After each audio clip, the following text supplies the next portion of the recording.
and welcome to My Xbox and Me, episode 488. I am one of your hosts, MC Fixer, alongside the one and only Mr. Too Fresh Crash. Crash, how are you? I'm doing, you know. I'm never going to give you the answer you want to get fixed. I know you want a better answer. I'm never going to give you what you want. Chris, I just want you to.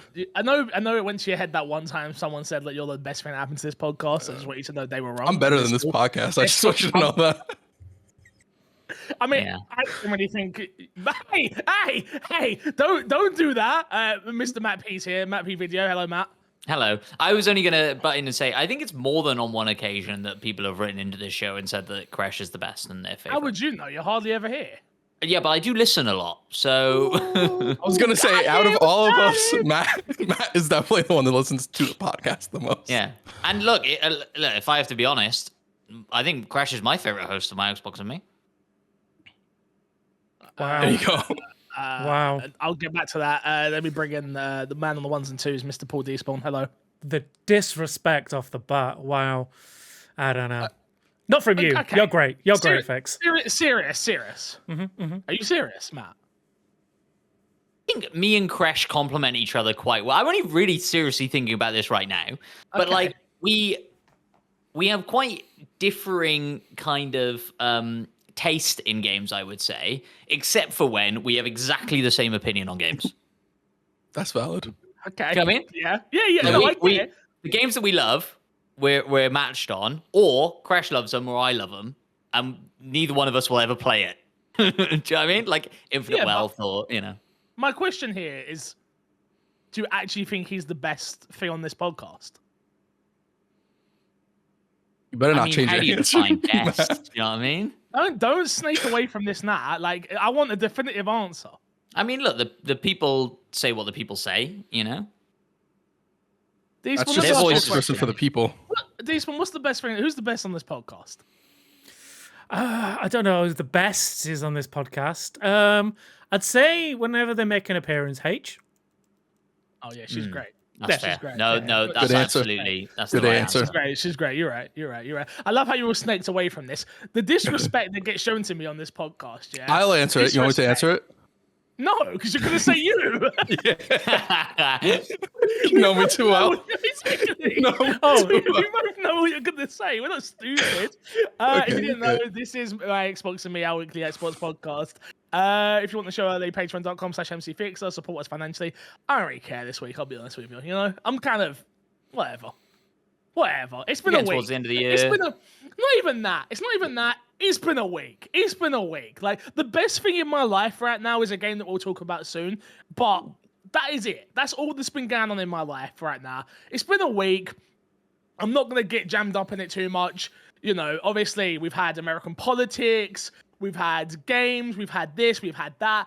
It's been a week. So sit back, relax. If you're listening, watching, or anything in between, enjoy the podcast this week because we're going to talk crap. I feel like we're at that part of the year, boys, where there's not too much going on. Yeah. It is just going to be us being dum-dums as we usually are. Which, either way, a lot of good comments on last week's episode. Oh, there we go then. Enjoying us all being back and things of that nature. So just happy. I'm happy to have everyone back. Topic of the show this week, though, is Take-Two boss insists it won't release GTA 6 and Borderlands 4 on each other. This one was taken from IGN. The big news coming out of this was, I think this was a Take-Two earnings call. If I'm not mistaken, I know Despawn will correct me as soon as I get it wrong. Pretty much summing up, thank you. Pretty much summing up what was going to be happening in 2025 and 2026 sort of thing. The big news that came out of this is it is still on track for GTA 6 to be releasing next year. Now, my caveat to that is GTA have said this before and then delayed it within 6 months of it meaning to come out before. So take it with a pinch of salt, but we need a title this week, and that's why it's topic of the show. Go on, Despawn, what you got for me? I was going to say, I think I saw, I didn't read the full earnings report myself, but I think I saw that it was on track for fall 2025. Yes. So that's definitely ripe for a delay into 2026. Agreed. Yeah. absolutely. And let's be honest. Would anybody on the show this week be sad if it got delayed? No. Yes, just because I want to play it now. But I don't want to play it now. I'd be fine waiting. I've got so many good games on my back catalogue right now that I'm like, I'm good. I mean, there'll always be good games on the back catalogue, and they'll all get forgotten. No, There's a problem with what you just said, Fix, that really, really deeply in my soul bothers me. Back catalog implies old game, and as we know, Whoa. old game's old. Old game's It's not old. even, game's old old. game's old when we get to the next year. That game's I supposed to recommend release in 2025. And if you got a back catalog now, it's going to be even an older back catalog then. What are you trying to say, Fix? The mantra of old games old is in terms of conversation around the podcast and what we've been playing and things of that nature. I see. It doesn't mean that I don't go and play old games. I get it. The older you get, the softer you are on that stance. Hey, let me tell you right now, that's 100% true. You've hit the now out of the park with that one, my friend. I promise you. Yes, I am awful.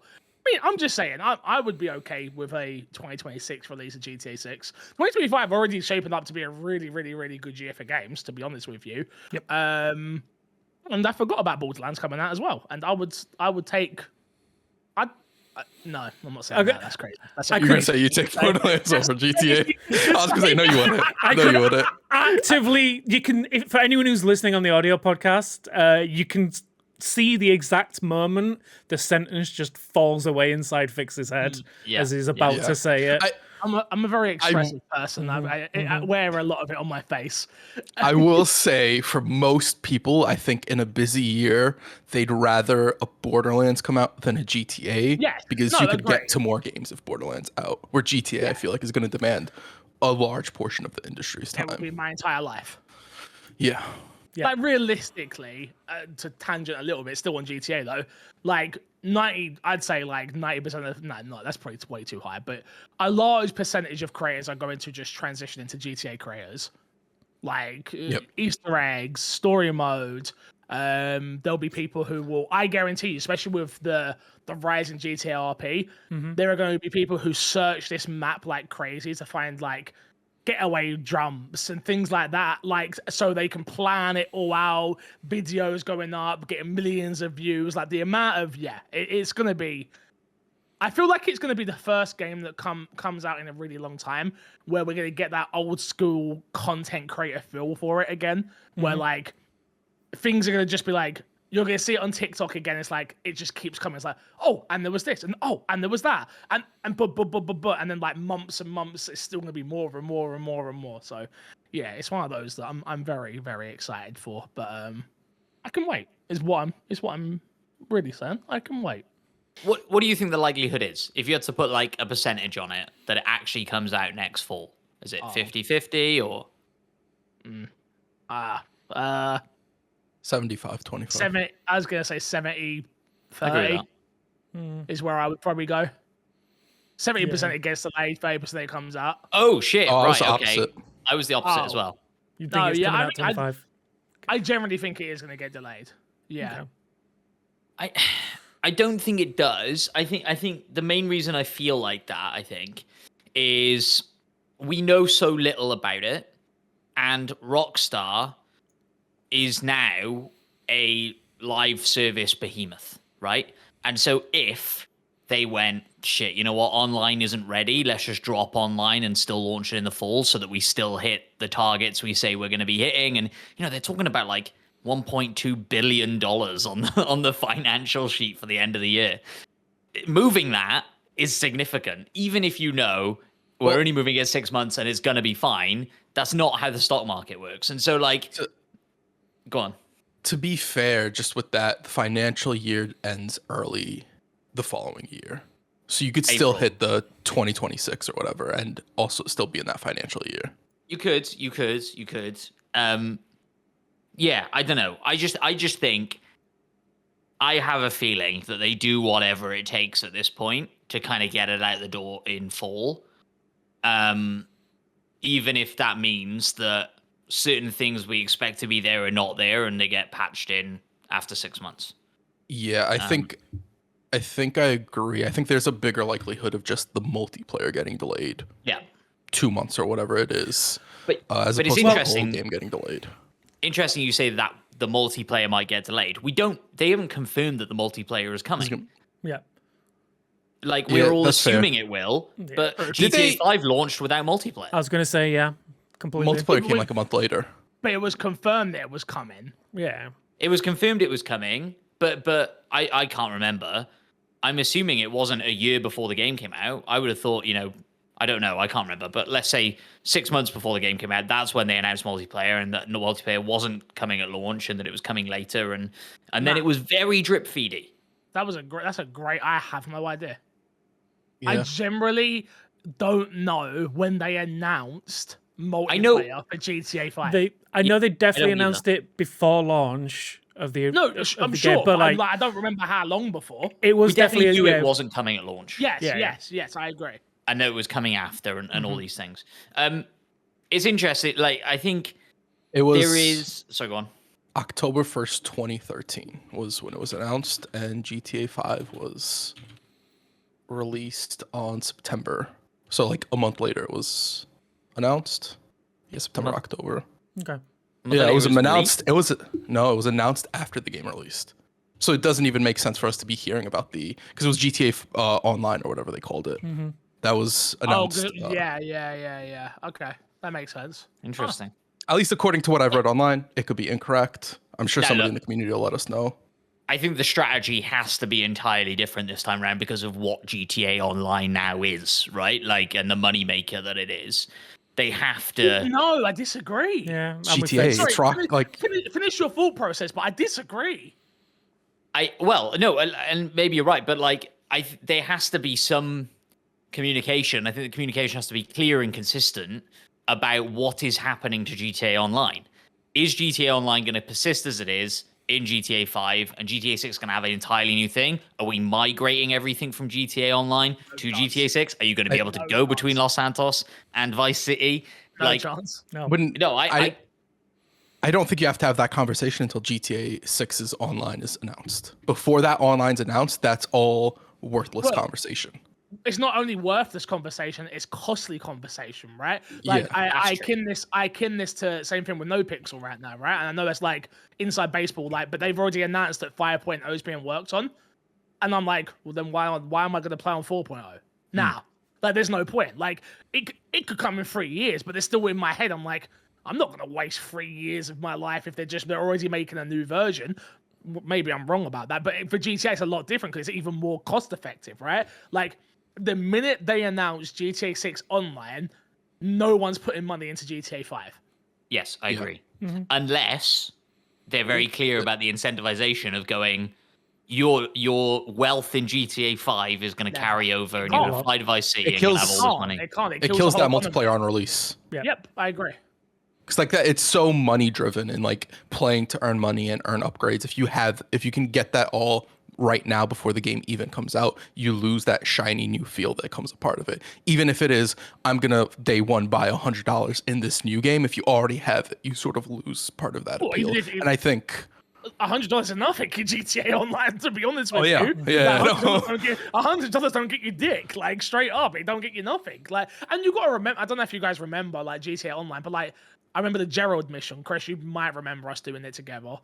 When the next gen versions ended up coming out, like, there was a Gerald mission that like people just doing over and over and over again to get money. It's like, you need that because there's not going to be the plethora of content like there is now for GTA Online. You're going to have those missions that are like, oh, we got to keep doing this. We got to keep doing this. We got to keep doing, like, you know, that's going to be there.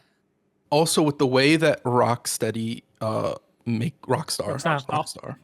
makes games, they're very methodical, and I assume there's going to be stuff in the multiplayer they want people to experience instead of just get money, drive around in the most expensive cars, where they want people to have that experience with the game. And I'm not saying that what you're saying is impossible 100%. Rockstar does what Rockstar does. If they want to do that, they'll 100% do that, and they won't have any qualms about it. But I think just from the perspective of how much time they put into their game, it makes more sense for them to be like, we're going to put it out. Nothing's going to carry over. You're going to have to start off new. grab yourself by your bootstraps and build up an empire or whatever, build up your character. It's gonna be the whole. That's gonna be the trailer, right? It's like in a Miami City where you started with nothing, buy your first home and build it out however you want, and here and blah blah blah blah blah. You know, like that's gonna be there. It's also with the way they've built the online in 5, it's difficult to sell the online in 6 when there's story-related characters that directly tie into the multiplayer experience without ruining sort of like spoiling and stuff like that. I'm sure they want all that to be a new experience for players.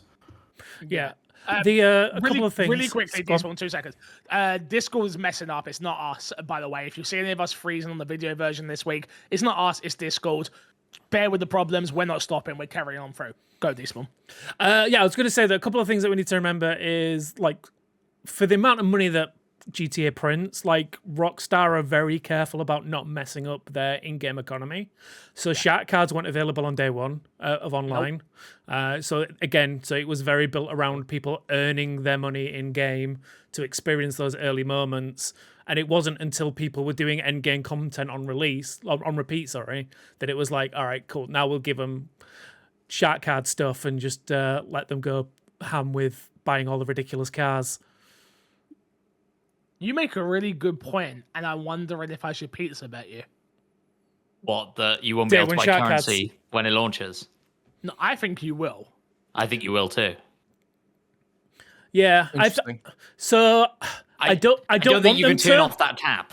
Yeah, it's like from a Take-Two perspective. I just think they're going to be like, excuse me, you're going. But again, GTA makes billions. Yeah, I'm going to say it's like, I don't know. I agree with Despawn only because of how much money they probably expect the main game. Because the reason you have shark cards right now is because they need to keep making money from the game, right? Yeah. When you launch, they want to. They want to. Yeah. When you launch GTA 6, for the next year or two, they can eat only off of GTA 6. They don't have to sell anything else. The game will keep reselling on different platforms because that's what's happened with GTA 5. You assume there's no guarantee for any of this stuff, of course. You'd assume that. So you wouldn't need to sell shark cards right away. And it's better for the longevity of that multiplayer. And I think ROCKSTAR they're rock stars at this point, right? Yeah. They know what they're doing. They know how to keep their game alive. They know how to keep the economy going in their games because their games have very specific economies of their own, which is, yes, Despawn. One thing we've not mentioned, Fix touched on it very briefly. They now own the RP servers. They own is it CFX? 5M and then CFX as well, yeah. Yeah, so they now own them. So that's charging for servers access. That's going to be charging for servers. Are they going to charge for queue like Prio and things like that? Like No Pixel does. Are they going to? Do you know what? It's another avenue they don't need shark cards right now. They can. That could be like stage 2, stage 3. It's like day 1, get $1 billion in sales on the game. Like 6 months down the it's going to be more than that. I know. I just predicted 1.2. Yeah, is that what they're predicting? Damn. That's what they've said in their financials. We also don't know the price of what they're going to sell GTA 6 at. True. Do you think it's more expensive? Do you think it's more than 70? I don't think so, but it could be. It could be. I don't think. What I will say is they'll do a $120 bundle, and no one's going to bitch at them the way they did at Ubisoft because it's GTA, and everyone's going to pretend that that's absolutely fine because it's GTA, and we're not going to hear any hullabaloo because it's GTA, which, in fairness, is GTA. So maybe what I'm saying is irrelevant. But like, I think what they'll do, Matt, is there'll be a $120 bundle that will be, whatever it is with some online stuff that you will be able to access later, but it will be charging you up front for it. Now. Yeah. If you were smart, kind of piggybacking off what almost Despawn was saying, and you said, right, we're going to make 1.2 billion on GTA, we're going to do that without microtransactions so that the following financial year we can activate microtransactions in whatever form they take and make another 1.2 billion. Yeah. So like I can see that happening, but like that is like long-term business stuff that typically just doesn't land when you can go, or we can just turn it on now and make 2 billion. Rockstar, man. I think they're the only company. I think they're the only company that can get away with it. Like they're bigger than their partner. Yeah, Rockstar are bigger than I Take don't know. Two. Maybe not money wise, like because of all the different properties, right? But like name, Rockstar are bigger than Take Two. Yeah, crazy. Yeah. But let's put a pin in it. We don't want to, love the conversation though about GTA. Kind of went off on an amazing tangent. But I've got other games I want to talk about. So let's get into what's been in our box. We'll start with you though, Matt. What have you been playing, my dude? I've been playing lots more Black Ops. I've been playing lots more Silent Hill. I talked about them last week. One at a time, bro. I need clips. Like, chill. Fucking Jesus. This guy's not podcasting much lately, is he? Jesus Christ. What's up? Well, you want to talk about Black Ops? Let's start with Block. Well, we all played Black Ops together. We did all play Black Ops together. We played zombies all together. I had a great time. I did too. We have very different strategies for how we play zombies, I think. No, I think you play it the right way, and me and D spawn are little bitches. Oh, okay, good. Well, I didn't want to say it, but I'm glad. I agree with that. I'm glad somebody said it. No, I like D-spawn. I don't like. No, I'm not a little bitch. I'm I'm not a little bitch. We were both being little bitches. No, I just went down a lot. There's a difference. I just want to point out, me and Matt had our boat on lock. No, Really, you're that's boat life. I had a really good time as well. I will say that. I had the one thing I will say is I didn't realize the game has a save function. It does. I don't know if that's for multiplayer. Oh, is it only single player? I don't know. I don't know if it's only if it's a shared save option. I'll be honest, I was getting really tired, and I think that's why I was like, I don't really care if we die now. Like we're 30 stages in, like I'm knackered. It was 11:30. I'm like, I went to be in bed an hour ago. I don't know what's going on there. So yeah, but I did have a really good time. I'm happy that I played zombies with you guys. I played a little bit without you guys as well.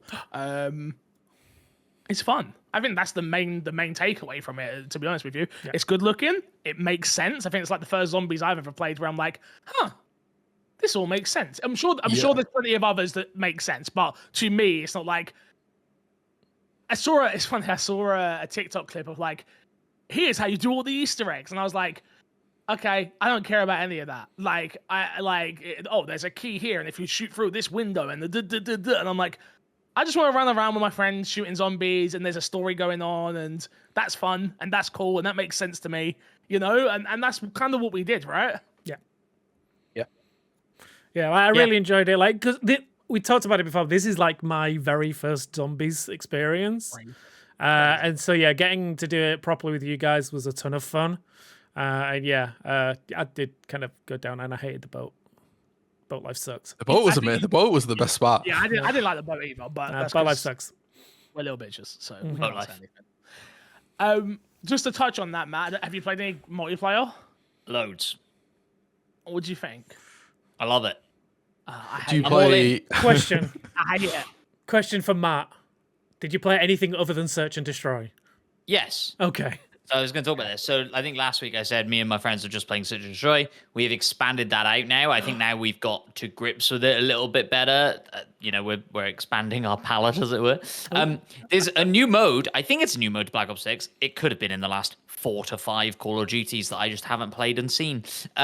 But called Control, which is like halfway between Domination and Search and Destroy. So it's like limited lives, but not just one. Has it been in for ages? Yeah. It's great. I think it's like old Modern Warfare 3 that it came in or something like that. Really? Yeah, it's been here a long time. It might not be Modern. I think it was Modern Warfare 3. I think it was old Modern Warfare 3, but I could be wrong about that. Oh dear. Okay, well it's new to me, and I think it's great. So yeah, really enjoying multiplayer. Are you not enjoying it so much, Vix? I hate it. Oh no, really? Yeah, I think the map design is absolutely atrocious. If I'm being totally honest with you. Again, the caveat this all with I have played a ridiculous amounts of hours of X-Defiant, which they are drastically different games. Like I don't know why I fooled myself into thinking that I'm good at X-Defiant, and I'm not that I'm even good. I'm okay at X-Defiant, so that will 100% transfer over to Call of Duty. It's just a sweat fest, and maybe it's a case of like I've only done like 2 4-hour sessions in multiplayer, so about 8 hours in total, give or take. I'm just having a miserable time, to be honest with you. Like, it's a case of like, one good game, one battering. One good game, one battering. And I'm like, I can't get any consistency at all. And again, interesting. I'm one of these people that if I play a shooter, I can get good at the shooter, but I have to keep playing the shooter. As soon as I transfer over to a RPG or a sports title or anything like that, my shooting goes out the window. Like, it takes me, I always say it's about Rainbow. Like, it takes me 3 hours of Rainbow to then be able to play Rainbow. You know? So it's very similar with COD. I really dislike the map design. They're all very vertical. And XDefiant is very horizontal. It's very flat. Yeah, like it's very good. You know what I'm trying to say, right? Like when I say it's very vertical, what I mean by that is like there's a lot of places you can camp. There's a lot of places that are high up. I'm terrible at looking up in video games at the best of time, so I'm even worse at it in shooters. Where XDefiant is very flat. Everything feels very flat, and then there's the odd moment of height here and there. Where Call of Duty is the opposite of that. Grenades are just getting on my nerves. Like I'm just getting grenade after grenade after grenade after grenade. So yeah, it's been a challenge for me. I'm not having a great time with it. And I think the issue is with that is I have another option, you know? Where beforehand it was a case of like it was Battlefield or Call of Duty. And it's like, well, I really don't like Battlefield single player. Solo multiplayer. But I love it with people. But like, so I'm like, I'm not gonna go play that. So it has to be COD. And now I have an alternative to that, which is XDefiant, which is like no skill-based matchmaking, no not really that sweaty because there's such a smaller player pool, and I'm half decent at it. So I think it's just a multitude of things that come together. And I think I'll be honest with you, I think I've aged out. Where I'm just like, this isn't fun. I have a question for XDefiant. Since Call of Duty's release, do you feel like the matches have gotten even less sweaty? I don't think XDefiant's sweaty. At all? No, because I play with all the sweats. Got it. Okay. So you don't play that solo? I literally play with the number one kill player in the game. Got it. It's like me, him, Mickey. Again, these will be people you might have seen in the My Xbox and Me community as well as my community. Me, him, Mickey. Who else do we play with? Despawn, do you remember any more names? Ricky plays well, he's not very good, but Ricky's amazing on the point. Like you just tell that kid to get on the point, he'll get on the point. He won't get any goddamn kills, but he'll be on the point. He'll be top of the leaderboard with 4,000 objective points.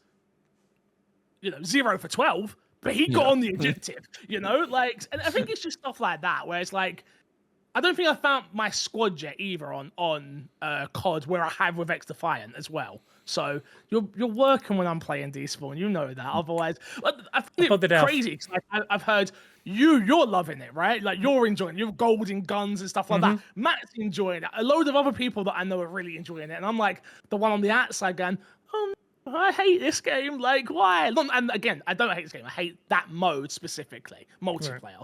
So yeah.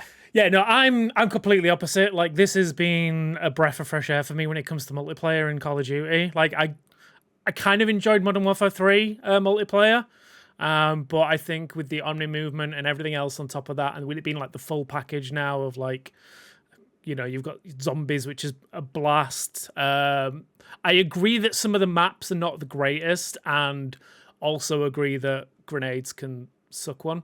But yeah. Honestly, unlock Flak Jacket as fast as possible. I don't even know what that is.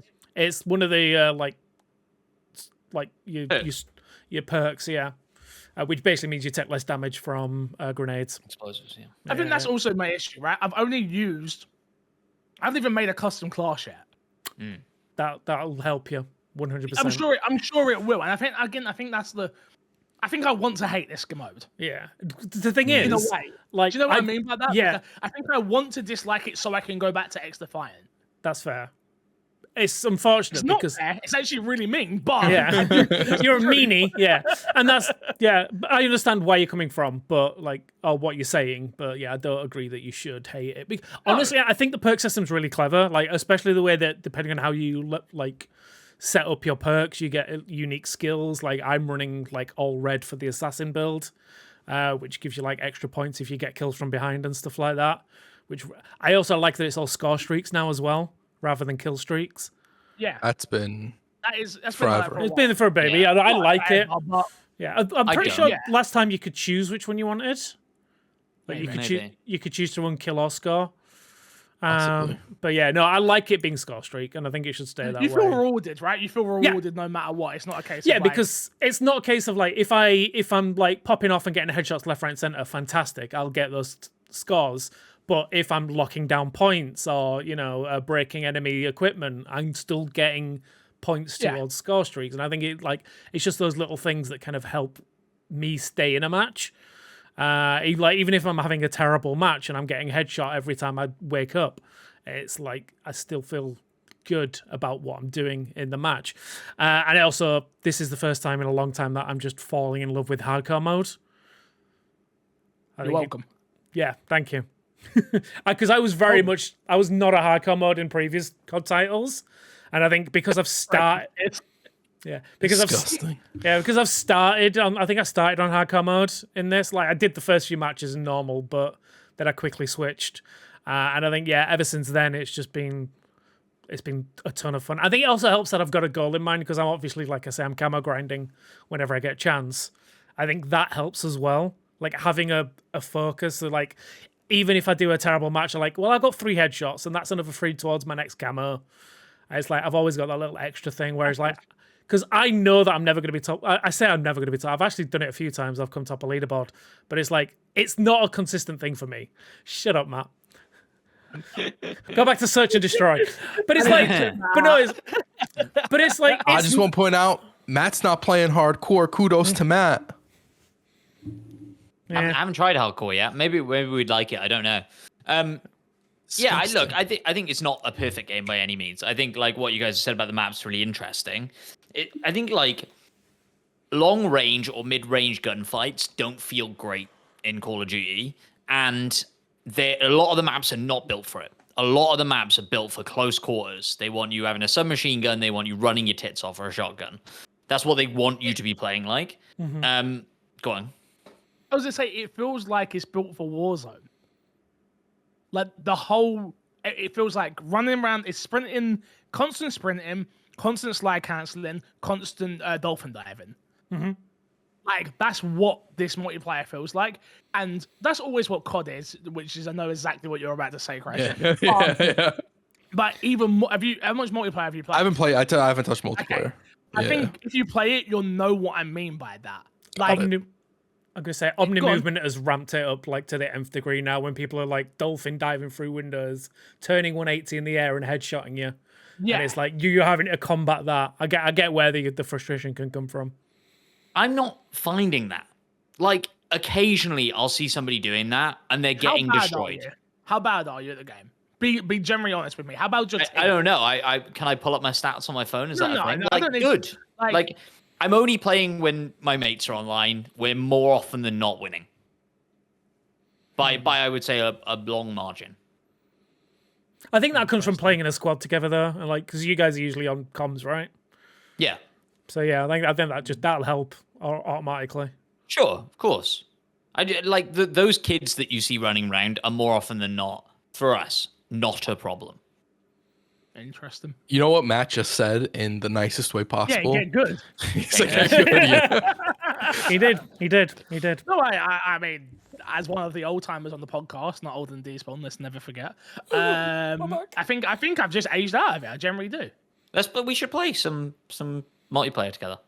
Hakamo, let's go. So many games, so little time. Anything else you've been playing? Talk to me. Silent Hill 2. I made my way a little bit more through that. I beat it. No spoilers. Oh, I've not started it yet. I might have. No, it's not true. I was going to say I might have beaten it by now if it didn't lose my save and I lost 2 hours of content. Ooh. So that was fun. Although, wait, what are you playing on? PC. Yeah. Okay. Yeah. Yeah, I lost my save. I lost 2 hours. I was able to redo that 2 hours in like 45 minutes. I was about to say, you probably got through that in 30 minutes, to be honest. Yeah. It wasn't the end of the world. But it just frustrated me to the point where I was like, fuck this game.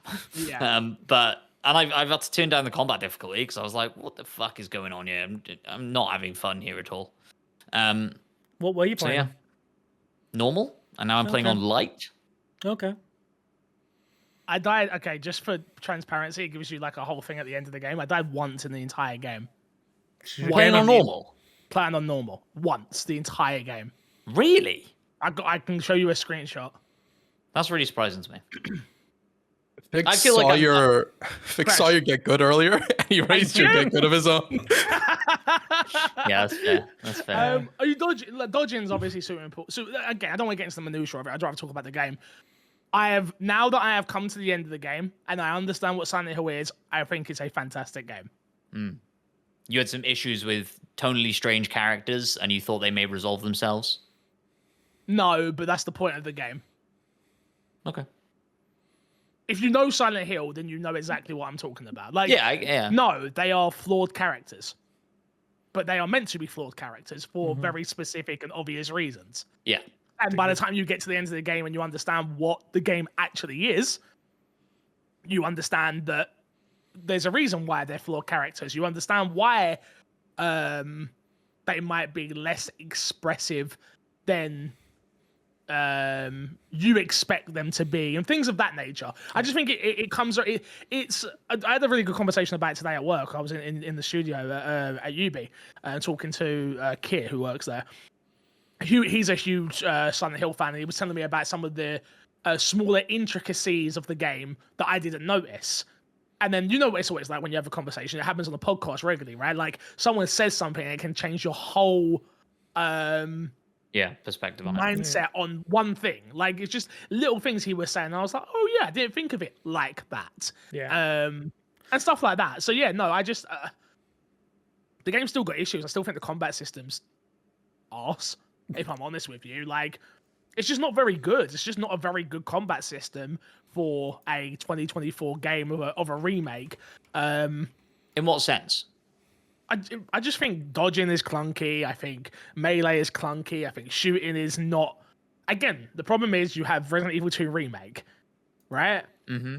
Or even take Resident Evil 3 remake, because that has a dodge mechanic, and that game does everything better than what Team Blooper's Silent Hill remake does in terms of its combat system.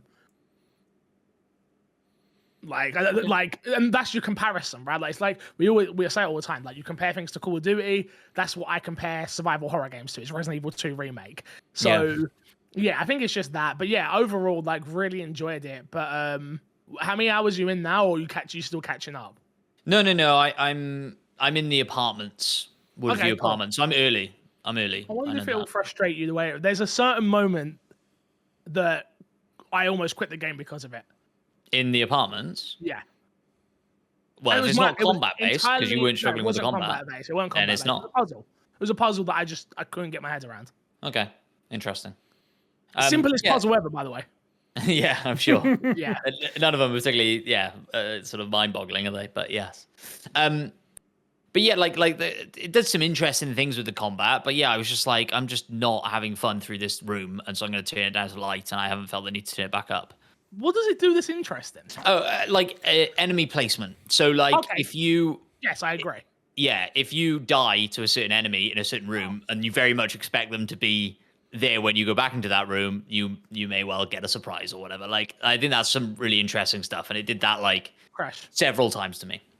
Well, no, I didn't die that much, you know? Yeah, exactly.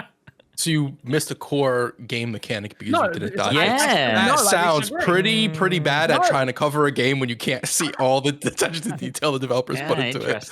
I don't know if that's the brag you want to be making, Fix. I would like to be full transparent. No one gave... Well, I got a code for this, but no obligation to cover it. It wasn't from anyone like that. So, suck my giant black penis.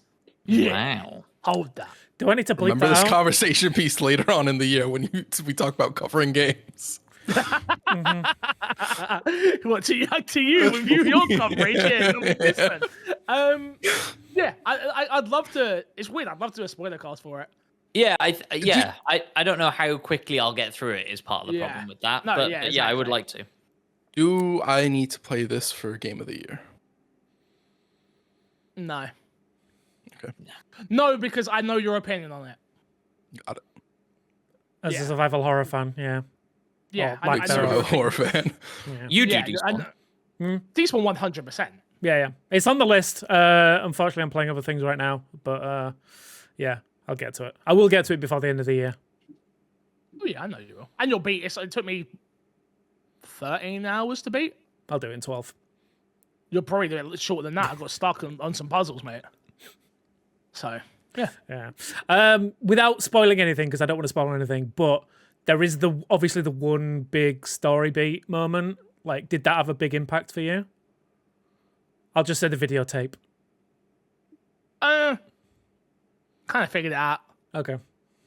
Yeah, I had a lot of the good thing about the playthrough is obviously I was streaming it with Haley, right? So we're playing it together. We're hypothesizing back and forth the entire time, right? Like, again, I'll say all our hypotheses doesn't mean any of them are right or wrong, right? Like, so it's like, he's dead. Oh my god, he's a ghost. Oh my god, he's he's done this. Oh my god, he's done that. Oh my god, like it was just a lot of that throughout the entire game. And then the big moment comes, and you're just like, oh, yeah. That was one of the 4 guesses we made. So yeah, okay. Yeah, exactly. Yeah. Exactly. It very much was like, it was more of a turn to Haley, like, oh my god, you was right. Like, yeah. So it weren't like this big wow moment for us, but yeah, it was still a cool moment. But yeah, anyone who's played Silent Hill, you can't, if you know the story, you can't really spoil it. Like, Yeah, exactly. It's It's the same story. Yeah, it's like and from what I've been told, it's pretty like Resident Evil 2 remake. This is very true to the remake styling of 2. Like, all the things you expect to be where they're meant to be are there. So yeah, very cool. Anything else? That's what I've been told. What I've been told. What I would say is somebody who's familiar with it, I think there is some stuff in here that is interesting for people who know the game, even a little bit like I do, but like know the game well. I think there's some interesting things that are like, I wonder if they're doing this and slightly expanding on what was in 2. It's hard to talk about without getting spoilers in it, so we'll do a spoiler chat on it at some point, I'm sure. Yeah. The other thing I have been playing, which I haven't been able to talk about, but now can, is Planet Coaster 2. Ooh, I wanted a code for this. You wanted a code for it? I did, yeah. I need to hit up Nathan at, what are they called? I can't remember what Dead Good. They called. Thank you, Dead Good, yeah. So got a code for Planet Coaster. I put some decent time into it. I think the beginning of it really frustrated me, and I haven't played another Planet Coaster game, but I did play quite a lot of Jurassic World Evolution 2 last year, a year before, can't remember, and enjoyed that. I think, like a lot of the very early stuff frustrated me in the objectives it was giving me, and I wasn't sure how to do it, and blah, blah, blah. And then stuff just started to click, and it's great fun. And it puts you in some really fun scenarios in that like campaign mode. I'm never going to be the sort of person that's like, put me in sandbox with unlimited money and let me build my own stuff. Nah, fuck that. I'll use your blueprints. I'll use all your things to put in my park. Great. And kind of just do the missions, which I thought were like really creative and inventive and fun. The water park stuff I think is really cool. And yeah, if you're into this sort of game, I think it is exactly what you want it to be. So yeah, I'm playing a bit of that. I have a question. How does a campaign work in a game like this? So it will typically spawn you into a park that is somewhat built, and you will basically need to complete certain objectives to finish it or do things in a certain way. So for example, one of the early missions, it gives you a park that is on 2 mountaintops separated by a massive chasm in the middle. And then it's like, hey, you got to build a monorail over the chasm so people can get across. And now you want to build a roller coaster that goes from one side to the other. And like really cool shit like that. Got it. So yeah, lots of stuff like that. And it's all kind of tutorialization. You know, it's all teaching you how to use its systems through a story that isn't really a story. It still has its frustrating things of going like, oh, nobody can find the toilet. And you're like, it's right fucking there. Just use the toilet. And they just, for some reason, can't walk on that path because it's at the slight wrong incline or something. It's still got those frustrations. Jurassic World 2 had them. I'm sure every simulation game like that Hospital has had those them. Yeah, exactly. Campus had it. It's same sort of thing for those games as well. Like it's it it feels like a giant tutorial for the sandbox modes, to be honest with you. It's like, let me teach you how to play the game. Or, oh, this is the story we're telling. Now go play sandbox mode. Enjoy. Yeah, kind of. Although, like, what did I play? 2 Point Campus. I felt like that didn't do a great job in hindsight. Like, that was like throwing you into a spot and being like, build this room, do this. Whereas this is like cool scenarios. Like one of them is like one of them that, like, I say cool scenarios, they're cheesy and they're weird. Like one of them was like, oh, we found an ancient civilization that had roller coasters, but they have gaps in them and they're missing things. And so now you need to go in and like join up the parts that make sense and stuff like that. And, with the budget that you're allowed or whatever, but now it's boring and shit. So you've got to redo it and stuff like that. So it's just like fun scenarios like that kind of stuff, really. And then they do also have, which obviously I haven't been able to tinker with, but like a system now to save your blueprints. So if you make something custom and want to save it, you can save it and upload it, and then everybody can download it and use it in their park. And you just know everybody's going to build every roller coaster that exists on planet Earth, and that's going to be sat in there ready to go. And so that'll be interesting to check out when people start really populating that stuff. Look, I don't know if I'm going to really keep playing it beyond sort of covering it as I have. But I think if you're into these sorts of games, you've been looking forward to this game, I think it's exactly what you want it to be. And apparently, although I don't know, it's good on controller as well, which is shocking. Although I did play Jurassic World Evolution on controller. Ah, that makes sense. They've done a good job in those type of games now of converting it over. So yeah, you got to remember, like a lot of these games are just like basically point and click. So like you could do that with a controller easy enough. Just move the cursor so many menus, so many things. That is one thing I would say is like, this is exactly what people want from this sort of game. If you're going to put in, 100 hours, you want that level of complexity and depth. But it's crazy. Like you can pull apart every little piece of every little shop. You can make you can put down a little, shop and then build around it to make it look a certain, aesthetic or whatever, and combine them together. It's crazy. The things that people are going to do in this game is absurd. And finding what you're looking for in those menu sections can be pretty overwhelming. But look, once people have put time in and they know exactly what they're doing, they're going to have a blast in there, and they're going to know exactly what they're doing. It'd be interesting to see in like a month's time what people are streaming from this and like the stuff people are creating. So I bet it's gonna be mental. I just went on Twitch really quick to see what people were doing, and the first one was like building red flag. Was like red flag a Six Flags in America? Yeah, Six Flags. Okay, there you go. Yeah. Recreating Alton Towers. I'm sure people are gonna be doing that stuff for sure. Very cool. Like I say, if you're into those sorts of games, you look forward to it. I think you're gonna have a good time with it. Anything else? That's it for me. Crash, we've been playing. I've played Call of Duty we talked about. I played more Metaphor. I'm absolutely loving the story. I'm digging the gameplay, all that stuff. Nothing really new to add for that. I started playing Smite 2 again, which I had stopped for a while. They put out an update, which was really nice for the game and made the game fun again. Fixes incredibly disappointed about that. So for anybody who is maybe interested in Smite 2, it is in a pretty good spot right now. It goes full free to play early next year in January, I think. So, and that's when we'll do our stream. I wasn't gonna expect you to do it today. I'm just like, that's when we'll do our My Xbox and Me Smite 2 stream. Smite 2 stream. Okay. Absolutely. And then Matt won't be there. I'll be dead that week. I got a busy week. I've got to do some editing for Matt. You will be there. And then I played probably what is game of the year this year, Pokemon TCG. Thank God. Let's get to the big stuff. Yeah.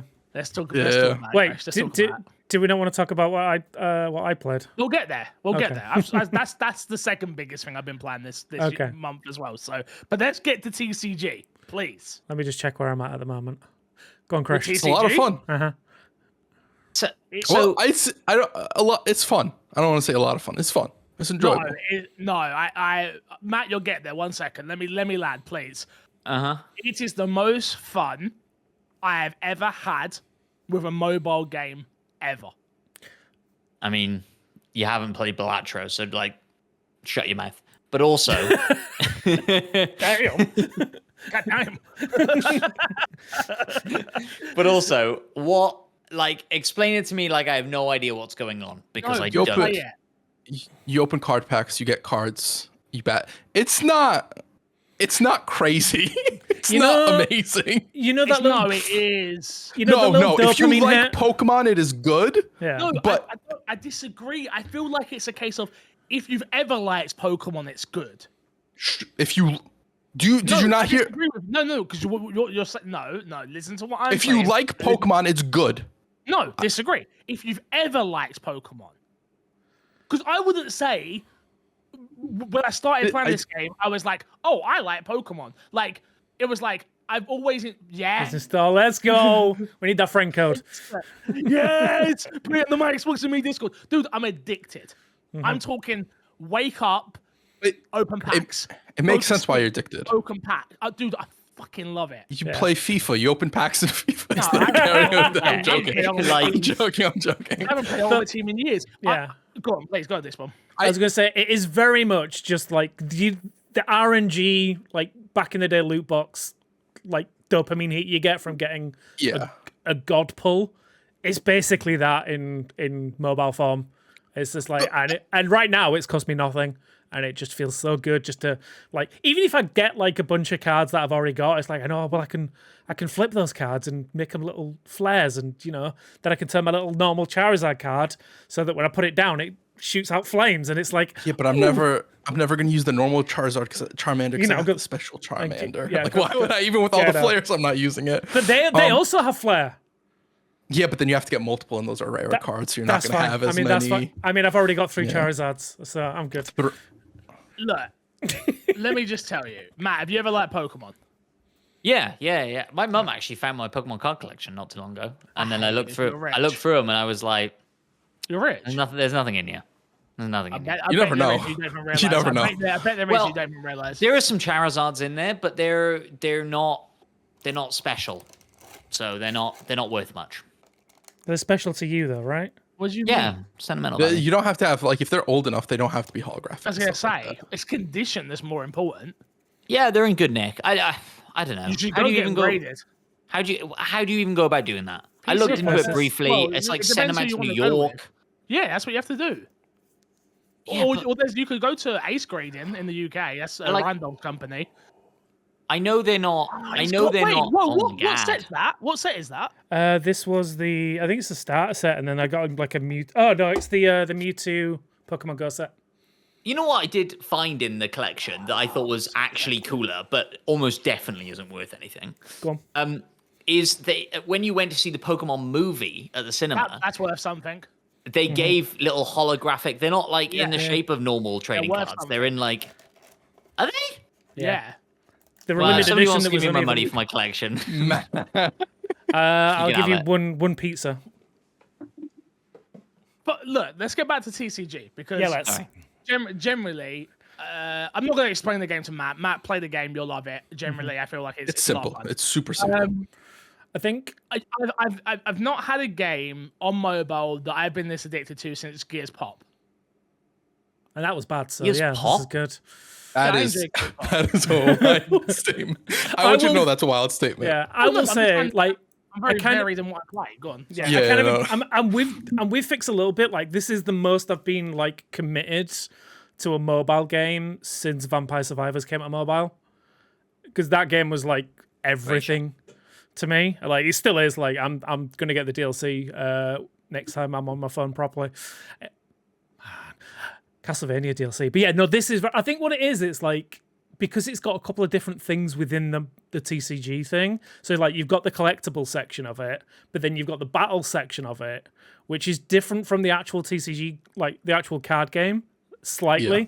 I like that it's a little bit more simplified. Yeah, they simplified it for mobile. But, the way energy works, you actually have energy cards. No, I knew that.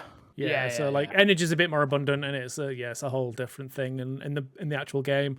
But I like it. I think, and I like all the limited modes that they're doing. So it gives me like it always feels like there's something for me to do, even if it's like. I'm almost at the end of that. That's where I've gotten to. Where I'm almost at the end of that, but these events have just hit at the perfect time. Because now there's another event to jump into. I I also want to point out, congratulations to both of you. You guys have officially played a gacha game, and you guys are loving it, and it's amazing. So welcome to the club. Damn it. The important thing with this game is going to be, once we get through this release period, how do events look and how do packs look? Because right now you're getting packs, you're doing the normal standard battles that they have there, and you're getting enough for a pack per battle and stuff like that. It's like, how will it look after that in terms of opening packs and stuff like that? It's nice. You can get 1 free pack, 2 free packs a day, 3 if you get the gold one pass. 1 free pack a day. No, 2. It's 2. It's every 12 hours. Every 12 hours. Oh, okay. Sorry. I understand what you're saying now. Yeah. Yep, I got you. Yeah. You're right. I will say the negative of this compared to like other gacha games, although this is definitely more like efficient in terms of entry point, and you don't need to put in as much money. You don't get a guaranteed like rare card or whatever after however many packs you open, where other gachas will. I completely get you, but somebody with a super limited amount of time, there is planning that goes into like games like that. I don't think this game needs it. Just more of a comparison point. Yeah, I will say that the game is quite good at like every little thing kind of gears towards getting that next card unlock, whether it is getting a new unlock as part of a pack, or if it's a case of you just keep getting duplicates. Yeah, you got wonder picks. If you just keep getting duplicates, you can use the points from the duplicates to then just straight outright get the card that you want if you've got enough points. So it always feels like you're kind of gearing towards something. I messed up my points. Yeah, I saw. Oh, you spent them all on a bunch of random stuff, didn't you? It all on all on Rabbit, all on 7 Rabbit Dashes. Yeah, I don't know why you would. Hey, at least you get the flair for it. 7 Rabbit Dashes. Oh, and you wanted to sell them. I was exchanging those for the points. Yeah, they don't let you do that. I had enough to get my what's the card I keep going on about? Jesus. Moltres EX. I was like 50 off, and then spent 450 points on Rabbit Dashes. And I'm like, okay, so I'm back to opening packs. But I'm kind of okay with it. That's how I know I love this game, because I'm okay with it. Usually that would have been an uninstall moment. Yeah. That's the thing. When you mess up that much and it's like, that's fine, I'll just keep playing. It's fine. Yeah. That's the sign of a good game. Also, like the release of the new packs and how good those packs are will also be very I think very telling. Yeah. So which new packs will always be better than the old ones. It's just, do they completely like nerf the old ones to the point where if you spent this time playing and you go back in a month when they add a new pack or whatever, can you still play online and play against other people? I think is the question. I'm assuming it's going to be like you'll just like be able to pick from the new version of packs and just start opening those if you come to it later on down the line. Like, so currently right now there is 1 set of packs that you can choose from, and each of that set you have 3. Yeah. So there's a Charizard, a Mewtwo, and was it Pikachu one? So you can choose one of those 3 out of this first pack set. And I'm assuming that the next pack set will be another set of 3 that you can choose from. Yeah, you'd imagine so. Yeah. And from what I got some questions. I want to hear what Matt's got to say. Real quick, this one. Sorry. Go. It feels quite the way you guys are talking about it, like Crash said, it's a gotcha game, right? Like it feels quite insidious and malicious and manipulative. No, I don't think the game does a good job to not feel that way. Okay. It does a good job to not feel that way, to be fair. But at the end of the day, it is. Okay. There's a lot of people who play a gacha game. I play gacha games, and I don't put in a shit ton of money. They're still insidious by nature of like how they function. This game, you haven't gotten a Moltres EX. You have self-control, so you're not going to put in money to get that Moltres EX. Somebody else lacks self-control. That's a lie. That's 100% a lie. I haven't put in any money, but I am so close. Yeah. I've been so close, Crash. Yeah. I looked at the £79 pack and was like, oh, should I do that? I went. I'm going to be honest with you. I went in there. I was like, I could buy a 10 pack for how much? Yeah. And I was like, I'm not going to do it. I'm not spending any money on this game. I don't think I'll be on it more than the rest of the month or something like that. I don't expect myself to play it longer than that. Fixer's going to put more money into Pokemon TCG than he will GTA 6. No. And the only reason I won't is because I think this has got me back into Pokemon, which I can't bring myself to use real money for this when I can go and buy real cards. And start something like that tangible that I can touch. That is where I went with this, where I was like playing it and I'm like, I think I might start collecting Pokemon cards. I might buy a few packs. Let's do it. I might buy a few packs and see what I get. Because that's the enjoyable part of this game. The enjoyable part of this game isn't this game itself. It's not everything they have going on in the game. It's the collecting aspect. Both. I think both. Like, I really enjoy the battling system. I think it's really clever. Yeah. I think, especially when you get into like some of the like really high level matches, and like you like having to think like 4 cards ahead. Do they have ranked in this? No, there's no ranked. If they add ranked, I'll change my. There's like a CPU like level. Yeah, the CPU ones are fine. They're fun CPUs enough, are fine. They're fun, but then there is like PvP mode, which is I don't think it's PvP mode doesn't have a ranked system right now. So unless they add a ranked system, I don't think I really care for it. I'm still enjoying it. Like I'm not doing well in it, but like I always feel like if I lose, I'm not losing. Like I'm not getting utterly destroyed. I always feel like it's a close match every time. Like I don't know. Like I've not spent a lot of time building out my decks. So like I'll 15 different decks, baby. Yeah, no, I have built like, and that's it. I've got like 8 of them. Type. I've got every single type with a bunch of mixtures, like a fire and lightning type, and a grass and water I haven't done any of that yet. And my problem is I opened too many different types of packs. So instead of like sticking to just one and like getting good cards for that one pack, I'm like, I'm gonna go to the Mewtwo pack. I feel like opening the Pikachu pack. I feel like opening the Charizard pack, which worked out for me pretty well at first because I was getting a good amount of like rarer cards. But now that it's like, oh, you need the smaller variants and stuff like that, it's like I'm missing a whole bunch of stuff to actually make. Yeah, I think good decks in it. For me, it's very much like because I'm playing it in a different way. Like I'm not playing it to like do the battle system. I'm playing it to complete the decks. So I'm looking at which pack I need to open to get which types of cards. I'm doing it that way. Yeah. Matt, any more questions? I love it. About the insidious nature. No. I was kind of just thinking about like how absurd Pokemon is as a franchise, right? To have like started as this video game and anime and then we're going to launch the trading cards. That's going to be huge amongst the kids. And then for 20 years, we're kind of going to go a little bit quiet. Then those kids are going to get disposable income and they're going to start collecting the cards again. And then the cards are going to be worth hundreds of thousands of dollars. And then we're going to launch a one where you walk around and you collect Pokemon by flicking your phone. And that's going to make us millions. And then we're going to launch a digital card version that's going to persuade people to go back to collecting the real cards. It literally has no map. Like I know. Like, I said to Haley the other day, I said the next card convention they have, I'm going. We always get invited to them, and I've never been invited. Oh, bro, I didn't even think I'd get a press pass for it. Yeah, I'm sure you could. Especially if you start streaming fucking TCG or whatever. That's all right. I thought about it, but I'm tempted. Despawn keeps trying to get me. I'm like, no, Despawn. That's no. But Fix will lose way too much time. Yeah, so I lose too much money. There's a couple of things that are missing from it at the moment. Like, there's no trade system, so you can't trade cards. Yeah, which is in big. It's in there, but it's locked down at the moment, so it's not available. I wonder how that'll function. I really hope it's not a trade 1-to-1 card, and you can either trade for more cards or you can trade time things. I don't think they'll do the time thing because that would be a little weird. Yeah. But more than just one card, because if you have a super rare card, there's almost no reason to like put it up in a trade. I'm assuming that you'll be able to. It'd be like similar to like actual Pokemon trading in game, where it's like you're sending this out. Somebody wants to give you this. That's probably what it is, and I don't. You don't think that's good? No, because if I have like a really rare Mewtwo card, I don't want to trade for one card. But what if the digital world allowed you to loan that card to me and it gave you so much currency or whatever every NFT out of day? Here, bro. We're not buying. Go away. No, get out of there. There's an NFT question later on. We can come back to that. Oh, is there? We haven't had an NFT we're like an hour into the podcast, so who knows? I don't think we'll get to it at this point. Yeah, we might not get there. We might not get there. We might. Well, we can put. We'll come back next week. TCG. Well, I'll be playing. Well, to the audience. So shout out to Angor, our new Discord mod. Shout out to him.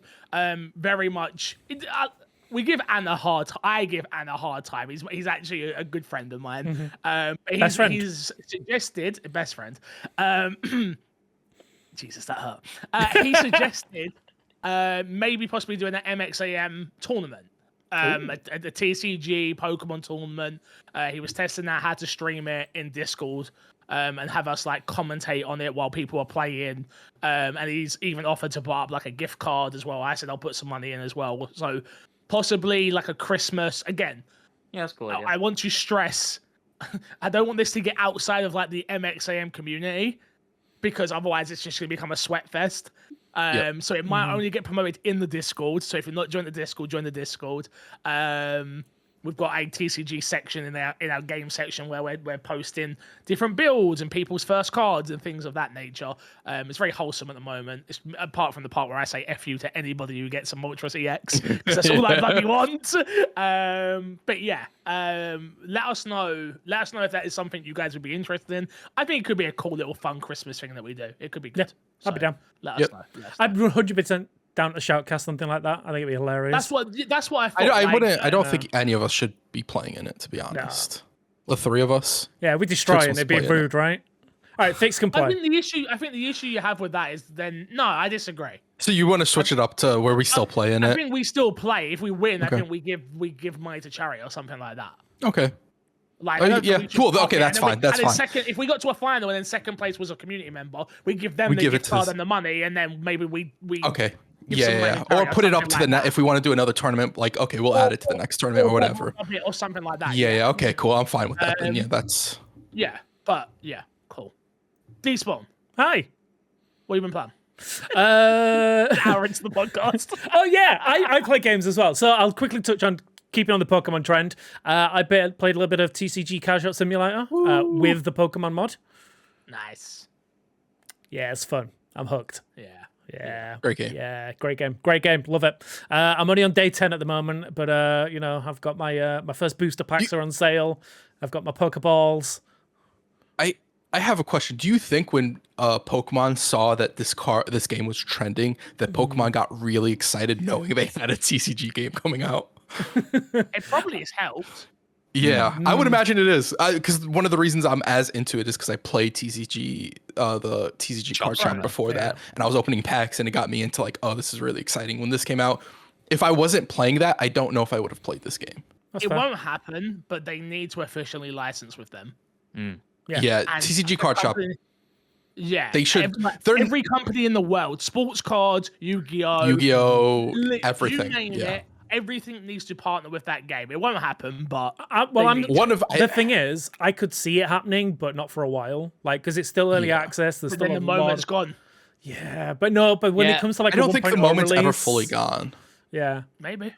I think this could become like a car wash simulator, whatever the washing simulator is, where they release like crossovers and stuff like that all the time. Yeah, the DLC, yeah. It's not the same, and you're dealing with Nintendo. So you just. I don't think Nintendo will happen. I don't think Nintendo will happen. But like this Yu-Gi-Oh, I think Konami could happen. Konami could happen. I think with Nintendo, the best case scenario for what could happen, or worst case scenario, is that Nintendo's like, hey, we want you guys to make a TCG game for us. We don't want to be TCG card shop, do a Pokemon TCG shop or whatever you want to do. We don't want to be a part of that. But if you want to make your own thing with whatever, I think that's how it would happen. It can't be any worse than the last Pokemon game I played. So. What was the last one you played? Was Arceus, right? Was that the open world one? That one. There's one after that, but yeah, it wasn't great. Okay. Oh yeah, Scarlet and whatever, Violet. Yeah, those weren't that great. Yeah. But yeah, so that's been fun. Really enjoying that. And then just a little game that came out recently. Excuse me. Dragon Age: The Veilguard. Here we go. This is the one he's been waiting for me to talk about. Yeah, baby. Yeah, I've put in fact, I can tell you exactly how many hours I've put into it when my mouse starts behaving. I'm currently on 23 hours in, coming up on 24. Right now, if I was to give it a score, I would probably give it an 8. That's about it. I don't know what's that. What's that? I was giving it a 7. Okay. Oh. Okay. I didn't know what you were doing. Yeah, I don't know. I was just pointing at something. I was like, I got you. I saw the 7. I saw the 7. I saw the 7. They don't get me like you get me. It's okay. You know who else didn't see the 7? All the audio listeners. That's actually factual. That is true. That is a true statement. But yeah, no, So this is a weird one. I love BioWare. I love old school BioWare. They're not old school BioWare in my opinion for a long time, but this feels like a step in the right direction to get back to that like standard bearer of RPG. Combat wise, I love this game. Like 10 out of 10. Like the combat feels so good to me. When you start like learning how to like set up all of your different characters that you've got and how you can get combo moves out of them, and kind of like mix and matching different element types. So like my favorite right now is hitting somebody with lightning, then hitting them with necrotic damage. Just as they get hit with necrotic damage, they get hit with a freeze damage, so they get frozen in place. And then I'm just doing like my ultimate ability that just does like 1,000 necrotic slashes on them, and it just melts through enemies. Feels fantastic. I think there's a bit too much emphasis right at the beginning of people expecting to know the story. Like I feel like it threw me in really like fast. As someone who never finished Inquisition, like just expecting to know who Solus and Varric and everyone else is, and it's just like as it goes on, yeah. You meet those characters in the beginning of Inquisition, but I feel like Inquisition does the same thing. No, I agree. When I played Inquisition, I felt like, oh, fucking hell, I'm in the deep end here, and I have no idea what's going on, and people are asking me if I'm a god or I don't know. Yeah, it's very like they're just generally not good at explaining what's going on at the beginning. I think as it goes on, like it starts to click and it makes sense. But I just didn't feel like right at the beginning. It's like you are gonna go stop a world-ending calamity. Yeah. No, for a sequel to a game that came out how many years ago? Like 10 years ago. 10. And you expected to know that? Well, that's from what I got told in my chat. That was the DLC as well. Yeah. Yeah, wasn't it? Yeah. It's so. Again, it's like, I'm coming at it from a different perspective, maybe, right? Like I've never played a Dragon Age game before. Like I remember starting Inquisition when I did like a series called Critically Acclaimed Games, and like started and was like, this is not for me. Turn this off. Didn't even bother like the rest of it from there. Yeah. Just on that point, so I want to let you finish. Yeah. I'm fine. Like I get it. That's the bad guy. He was the bad guy. He was the bad guy. He's trying to end the world, or I feel like he was trying to end the world. He wasn't. And again, more information comes out the longer the game goes, etc., etc. Yeah. I think it's pretty self-explanatory, to be honest with you. Like it's like you all know each other. I don't know you. My character knows you, but I don't know you. So I'm now gonna relearn who the hell you guys are. And I think it does a good job of that, like of giving you enough for a new player, but also if you're an old player, you're getting 10 times the amount of lore out of this than what I would be. Is what I felt when I was playing it. Again, like I will say, I had Amy Gills in my chat and you also like, hey, this character was in the old game and this person was this and this was this and da. So maybe, again, this is how I like playing games nowadays. I'll be honest with you, but maybe I'm filling the gaps in different ways. Yeah, to which you wasn't, or maybe I don't know. Yeah, because I'm just like I'm not playing it, I'm not streaming it or anything. I'm not making content out of it. I am literally I say I'm not making content out of it. Hi, we're talking about it on a podcast. But it is very much like I am just like no lifing it at home on my own, just like getting through as much as I can. But like, I wasn't a big fan of the beginning of the game. I'm also not a huge fan of the characters and how they've been written. I don't think they're very well fleshed out. I don't feel connected to any which when you talk about BioWare and being like some of the best character writers out there, go on. I think there's an important emphasis that like the BioWare that's today isn't the BioWare that was. Yeah, again. It's in title only. Yeah, true. Which is unfortunate, but it is like I think people like forget. It's a cross they're gonna bear, yeah. Yeah, it's sort of like, are they going in the right direction to like sort of uphold like what was, even if it's not fully there yet? I think they're going in the right direction, but I just think my problem is that I just don't think there's enough nuance in the characters. Everyone is like, yeah, I'm down to help. I'm your best friend. Cool. Why not? Yay. I don't have any major issues going in my life. It's like, except for like one little side quest that we can do later. But right now I'm like, yeah, cool. All right, sweet. I'll go sit in this building and so on. You ready for me? And that's it. And it's like, I just don't feel any connection to any of the characters. Like, I mean, it's fun flirting with like the little freckled dwarf or the goth who likes so tea. Pretty. I'm not flirting with her, but she's so pretty. Yeah. Like her character model is fantastic. Yeah. But yeah, again, I'm only about 9 hours in, so I'm a lot less than you, and I just disagree. I guess I get where you're coming from in terms of like you could see it from. I can see your perspective on like they're just sitting there waiting for you. That's not how I'm taking it though. It's like we've been sent to this I think it's called, what's it called, the shard. Like, oh, okay. Why did I say shard then? Don't know. We've been sent to the lighthouse. It's like they've gone off to their rooms to go and have their alone time, and then I go in and check on them to see if they're okay. But they're going again. It's not GTA. They're not out here like living their entire life or anything. But like to me, they're doing their own thing, and then I am going to check on them. I would agree with you. Again, I've always said this. I'm a very simple person. Like, simple writing for me is huge. Simple understanding for stories, something that's not being too over convoluted and things like that. And I think that's probably why this game's hitting for me on like a really different level from what I was expecting. It's simple. It's gameplay, simple. It's art style, amazing. It's story. Again, pretty simple to understand. I felt like I caught up pretty instantly. Bad guy, now he's in a certain place. Yada yada yada. It's very all simple and again, you're further in than me, so I guess I'm waiting for it to get a little bit more complex, and maybe it won't get there. But from what I'm playing, I'm enjoying it. Like I'm like, oh, I don't know these characters. I'm now learning them, and I don't feel like they are just like, oh, I'll help you. It's like, there was one character that I interacted with who was like, you're a bit too trustworthy. I'm like, you know what, you're right. I am a bit too trustworthy with you. Maybe I should be a bit more wary with you. And maybe there's a big twist coming. I don't know. I'm glad that we disagree on this. But maybe, again, like Chris has said, maybe I'm just like living in the heyday of BioWare, and I'm expecting them to hit those highs, and they're not gonna. Because like I'm coming off doing like being absolutely in love with the first two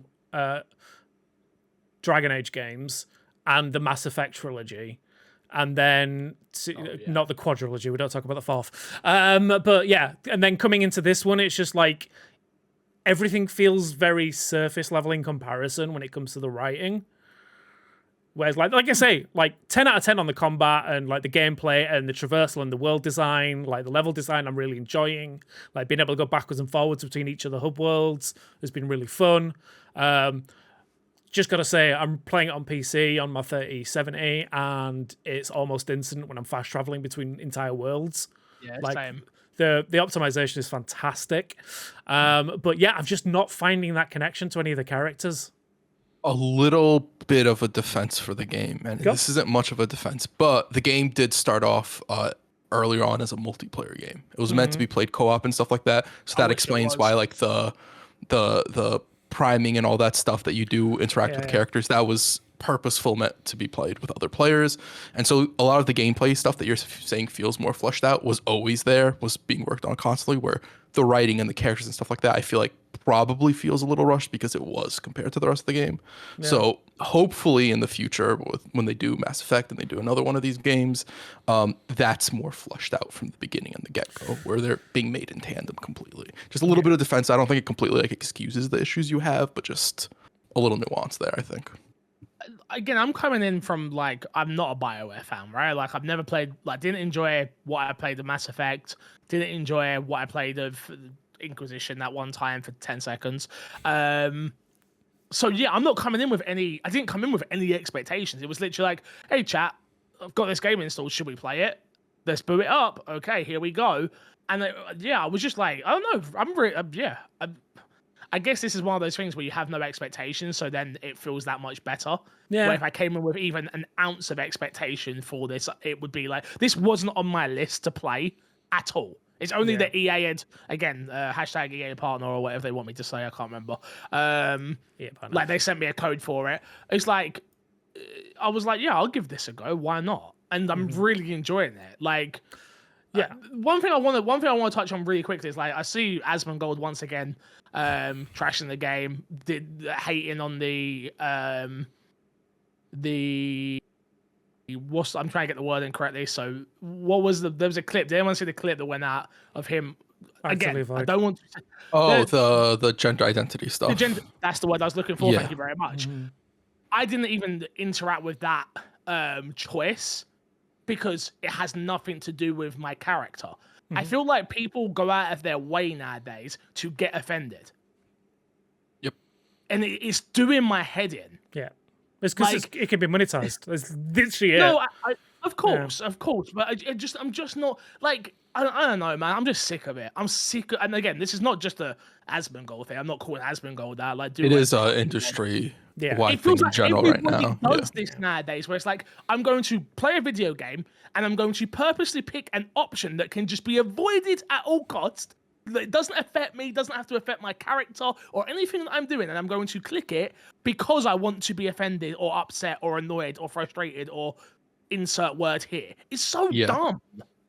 Yeah, it's weird how options have sort of become a negative to a game in a weird way where it never was before. It's like you don't have to interact with that stuff. You don't have to interact with the pronoun changing or anything like that. You just don't have to interact with it if it's not for you. And that's the beauty of a game where you have choices. You can do something that represents you, but some people being represented bothers certain people for whatever reason, mostly because it gets them clicks and then it just goes off like that. Makes money. Monetized. Yeah. Yep.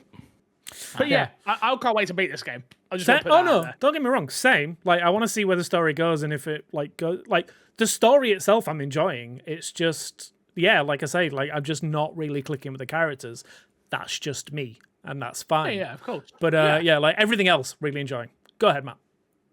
You said you really, really enjoyed the combat. What's it similar to?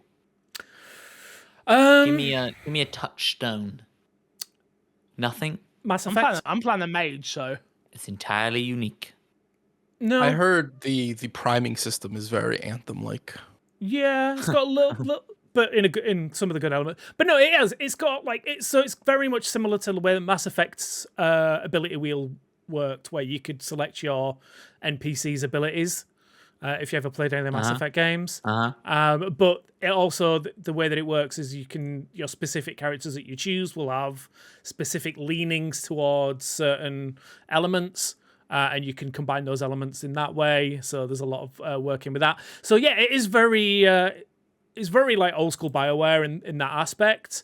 And then the actual just moment for moment, I've seen some people say similar to God of War. I don't think it's up there at that level in any way, shape, or form. What God of War are you talking about? Yeah, I know. That's what I mean. I've seen people saying it, but I don't get it. But people say that for hack and slash games. Yeah, it's just in general. If it's a hack, it's a God of War. It's a whatever game comes to mind when they think about God of War. Do not listen to their opinion. Yeah, I think it leans more. I'll be honest. It probably leans more towards a Fable than a God of War does. That's exactly I agree with that 100%. I think that, to be honest with you, when I was playing, I said this on stream. This gets me so excited for Fable, ridiculously excited for Fable. Where I'm I saw the Harden character, and I was like, you ginger hair freckled character, you remind me of somebody else that I've seen. And yeah, it really does get me excited for Fable. That I just really hope Playground knock that out of the park. They will, I'm sure. But yeah, like I said, I'm 100% completing this game because and I'll be honest, I could still see me putting it on my Game of the Year list. I'm having a lot of fun with it, and I can get past the character issues. I don't know how you're at an 8 when you don't like the characters. Is my issue because everything else is so much fun. An 8 is high when a big portion of this game is conversations and character based, though, and you dislike it. 8 is good. In defense, in a lot of these games, you don't have to go through those conversations. You can end them whenever you want. Despawn is. I mean, I'm doing everything in the game, but that's my point. Yeah. And but what you're you don't take what I'm saying as they're bad. They're not bad. They're fine. No, you're just saying they're not fleshed out enough. I totally understand what you're saying. They are. You think they're surface level, and they are they're very serviceable. I think everything there does its job. I just think it could do its job better. It's the difference between an 8 and a 9 for Despawn. Yeah, exactly. Like I said, yeah. And I like the characters. I was going to say, why are you at a 7? I mean, it's still in a world that I'm not that bothered about ultimately. And I think that's a big thing for me is, do I care about the world? No, I don't care about the world at all. The world could go to shit right now. I couldn't care about protecting it, you know? Like, like that's not why I'm in it. I'm more enjoying these conversations that I'm having, flirting with characters. The combat is good. I think it's good. I don't think it's amazing or perfect. But again, I am still so early on in comparisons to you that it could definitely change. I'm just at a solid 7 for me, where I'm like, again, if someone said to me, should you buy this? I would say yes. If you enjoy BioWare games and you enjoy RPGs, this is the next RPG out that is very serviceable and good. Yeah. It's solid. Good. Everything across the board is good. I will say something I've not touched on, which I really enjoyed, is the weapon system. As you get later on and start getting unique weapons, and the way that you can then like build that around, you could build a character around a certain damage type. So right now I'm building my rogue out to be very much like necrosis and bleed damage. So I'm just melting people as I'm running through, and it's just a ton of fun. Fair enough. Yes. Go on, Matt. Do you think it makes your top 10 for the year? Possibly. Personal or Xboxes? Personal. That's a good question. I think Xboxes, yes. Personal, probably not. Interesting. Yeah, I need to sit down and go through the list again, but like if the payoff is there for the story, like I could say maybe, yeah. Just after a gut feeling. Yeah. I could say I don't think it does enough so far for me that I'm like, I mean, Until Dawn's above it at this moment in time, which is a remake, I know, which is probably unfair, but it's just because I love those type of games. Again, I'm not the RPG guy, right? Like this is the first year I think that I've been in. I played, Like a Dragon, and was like, oh my god, I really love this, and that was the game that's kind of kickstarted my RPG journey in a weird way. Final Fantasy, yeah. Sorry, you're right. So it was Final Fantasy and Infinite Wealth. Like being both of those two games, I think Final Fantasy more, to be honest with you. Yeah, I think this is my problem. Coming off the highs of those two, like everything else is just chasing that. It's like, but that's why I say to you, like those two games for me are probably 9s and 10s, right? Oh yeah. So like for this, I don't think this is only one step below that. I think it's 2 steps below that. For me. Interesting. Like, yeah. So yeah, very interesting. This is why you both should play Metaphor Refantasio. Oh no, it's on the list. I'm definitely gonna play. Same. Like I can see you laughing, but like it's happening. I'm playing it at some point. I don't know when or how. I'll be honest. What I'm waiting for is Xbox to pull the finger out and put owned games on Game Pass on cloud gaming, so that when I'm away for a week at Christmas, I could just play it. Yeah, that's either fair. that or I get a Steam Deck from Santa and I'll play it then. Yeah, that's fair. I got a Steam code for it. Went to try and play it on Steam the other day. Can't find it. You got to remember I got a code. If it was a like Guillotine. Well, no, not guilty in general, but I like think I got on Xbox. I think they sent it to me on Xbox. Oh, that might be it. And I didn't realize. I think that's where it was. So, Xbox is Play Anywhere, so you'd still be able to play on your PC. There you go. No, I didn't. I wanted to play it on Steam because I wanted to play on my Steam Deck. Yeah, okay. That's fair. Sideload. Just bite the bullet and sideload Game Pass on there. Or bite the bullet and just buy it. Or bite the bullet and buy it, yeah. Yeah. A lot of bullet biting together. I love bullet biting. All right, we're skipping all the news this week. We've gone too long, unfortunately. Talk to me. Whose turn is it for the Guess That Game? It was Despawn's. I don't think Despawn picked the game. You better think on the spot, Despawn. I should we do picked blind the game ranking just in first? case. I picked the game just in case. I've got a couple of games in front of me. You got a couple of games. If you're not good, I can do it this week. You can do it next week, and He's there. Let him do it. Let him do it. Despawn, go. Host it, Despawn. All right, this is Guess That Game, the weekly show within our podcast where we have the lovely, lovely studio audience, being these 3 knuckleheads, try and guess the game that I am thinking about. This game will be a game that released on Xbox. Call of Duty. It's not Call of Duty. That's about it. That's literally all you're getting. So yeah, you have 90 seconds to guess that game via the form of yes or no answers. Fix, what are the scores? I'm not happy with these scores right now. Crash is currently sitting at 13 points. You are currently sitting at 10 points. I'm sitting at 6 points, and Matt is sitting at 5 points. Damn. Crash be at 13. Espawn's getting closer to me. I don't like this. I don't like this one bit. Something's off. Also, there was someone, I don't remember who it was that reached out, actually. I should know who reached out. Someone reached out saying they're going to 3D print a trophy, by the way. Ooh. Okay. Our audience are far too talented and generous and nice and lovely. And yeah, good luck getting it to America. I'll pay the shit. Oh, that's a good point. I mean, because Crash is winning, obviously. I'll Right. hold on to it for him. I'll accept it in lieu of Crash being able to accept it. I'll do a Hold little it in my speech. honor. I'll do a little speech. I'm thinking about coming to New York next year, so. Ooh. I mean, I'll be honest, I'm always thinking about coming to New York. I love New York. I just want to do a weekend. I don't need to Lads spend it trip longer to than New a York. weekend. Lads trip to New York. Why are you saying lads? We can't get you on a podcast once a week about what lads. But a trip, you know how many trips Matt goes on? This guy. He can make a trip We're work. gonna have 20 podcast, weddings no. next year. Like, what's I he have talking no. about? I have no excuse to go to New York. It's very upsetting. Okay. Anyway, I really we love New we do our York when I game was show. there. Just say you want to work. Just say you want to work from the office. It's just not the and me section of this podcast. Oh, my okay, friend. Get okay, out yeah, of here. sorry, yeah, all right. I have my game. It's in front of me.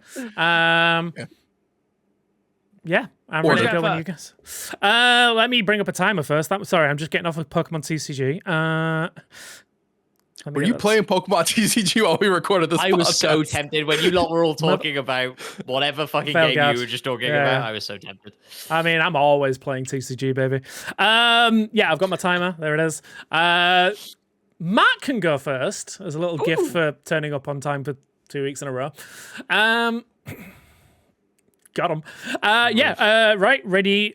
Oh, who's And... going after me? Crash. Oh, yeah, that's a good shout. Yeah, Crash and then Fix. Cool. And then Matt again. Cool. All right. Time starts now. Is it a first-person game? Yes. Exclusive. No. Xbox One generation. Yes. Is it on Game Pass? No. Platformer. No. Did it launch on the Xbox One generation? Yes. Do you build things in the game? No. Is it a shooter? Yes. Do you see your character at any time? Yes. Wow. RPG. Does it have Oh, iconic music? No. I wouldn't say RPG. so. No. Have I played it? Yes. 30 seconds. Is it a big Does- publisher? Back off, Oh, that Crash. It's Matt. It's Matt. Keeps giving Matt. Matt. Does the main character speak? Yes. Major publisher? Yes. Was it one of the big four? I'd say so, yes. That's not good. 5 that- seconds. Does it have a multiplayer mode? Yes. All right. Time is up. Look, there it is. Time's up. 1:30. I will allow you to all to ask one more question if you wish. Is it a sci-fi game? Yes. I think I've got a good shout. Does but it have more than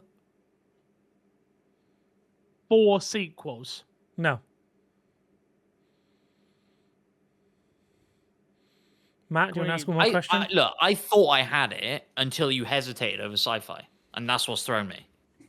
Yeah, don't take that too much. It is sci-fi. Give me the rundown. That is futuristic. Anyone who wrote them down? Xbox One, first-person shooter, not exclusive. Xbox One at launch of the game. Yeah. It's a major publisher, one of the major 4. And it's sci-fi. You did ask if you saw your character. I said yes. You said yes. And, Yes. and the main character has a voice. Hit the big red button. I'm good to go. Okay. Have I got it right now? You gotta have a way to show me it, yeah, or confirm it. Who wants to go first? I wrote I wrote an answer down, and I'm pretty sure it's wrong. Okay. I have no idea. A first-person shooter, that's what I'm guessing, right? Yeah. Yeah. I want to go Far last Cry. because I think I've actually got it. Okay. I guess Fix is going Far Cry. Deus Ex. You're guessing Deus Ex. Oh, Deus Ex is a good shout. You I guys put said sci-fi, Titanfall. didn't you? Ooh. Oh. Titanfall 2. Man, if Well, I could it's give franchise half anyway. points right now, I would. Matt, you were so close. It was Well, Apex Legends. Oh, wow. All right. Okay, wait. Let's have a conversation here real quick, right? Go on. Because we Interesting. said franchises, right? Yeah. Apex is a part of Titanfall. It's Yeah, not. no. Yes. I mean, It is. Yeah, I'm it saying is. it is. But- This is an important thing to Wait. clarify. I'm not saying this to try and get No. Matt a point. I'm saying this because it's an No. important thing to clarify. And I No, will it also is very clarify important. that Fix didn't ask if it was a franchise. Fix asked if there was more than 4 sequels. No, that's not. No, That's no, not my No, point. We're That's not what saying we're that saying. we usually go with the franchise. No, Yeah. we're not doing Okay. Okay. that. As in, That's if fair. your pick had been Titanfall 1 and I'd said Titanfall 2, I still I would've would given have you given the the point. point. Yeah. Then, And yeah. therefore, no, that's- Apex Legends is no, the same. No. I agree. It's not. I just think that that's an important rule to clarify whether it is or not. It's in Suck at the this, same Matt. If it world. if it was a You direct threw me.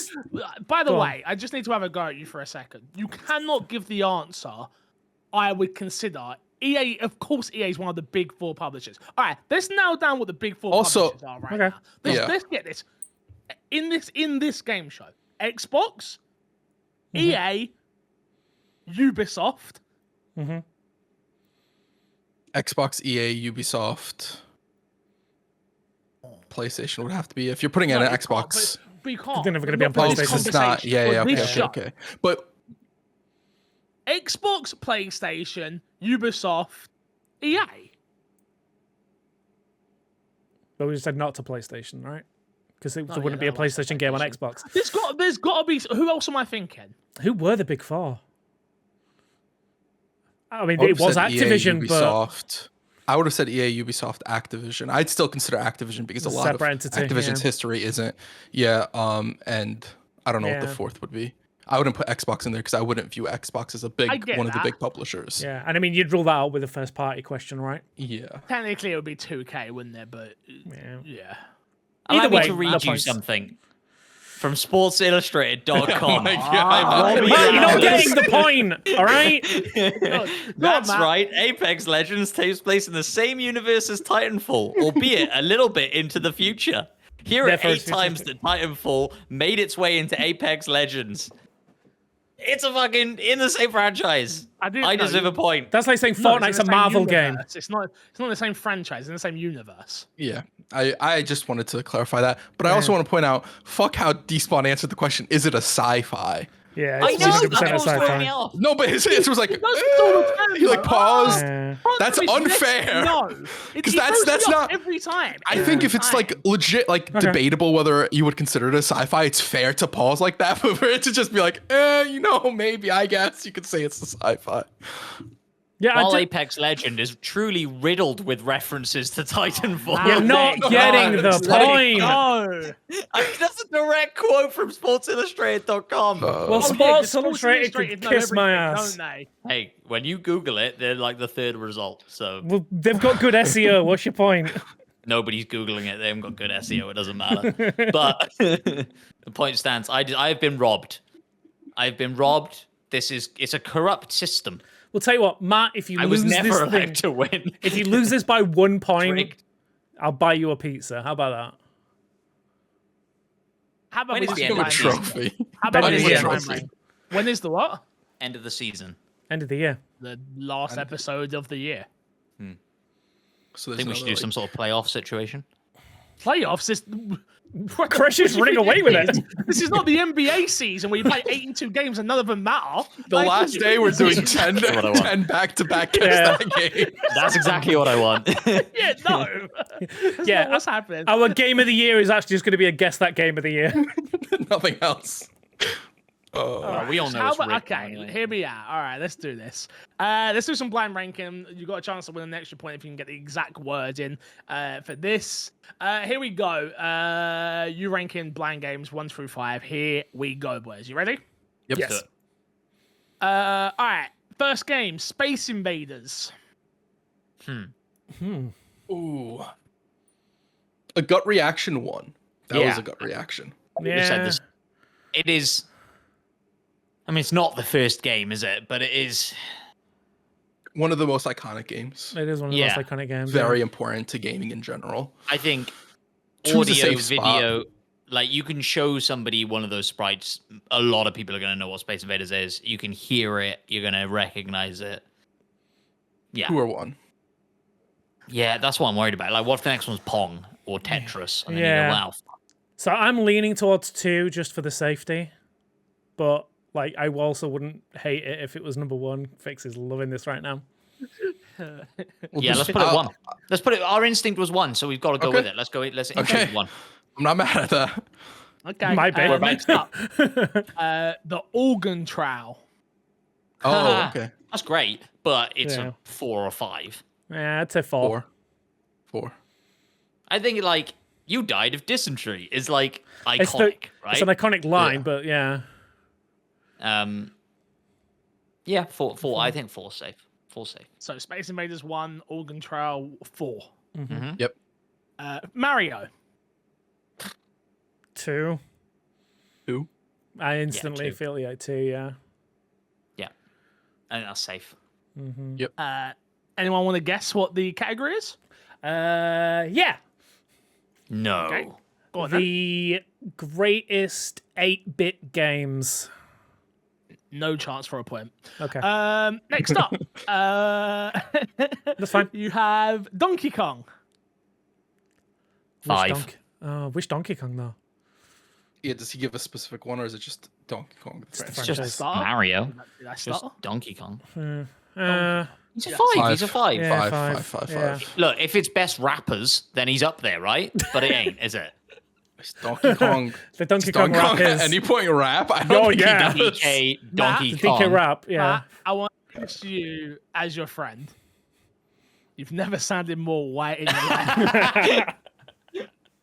Yeah. Yeah. Yeah. I mean, I don't know. Donkey Kong's up there with Drake. I've always said this, okay?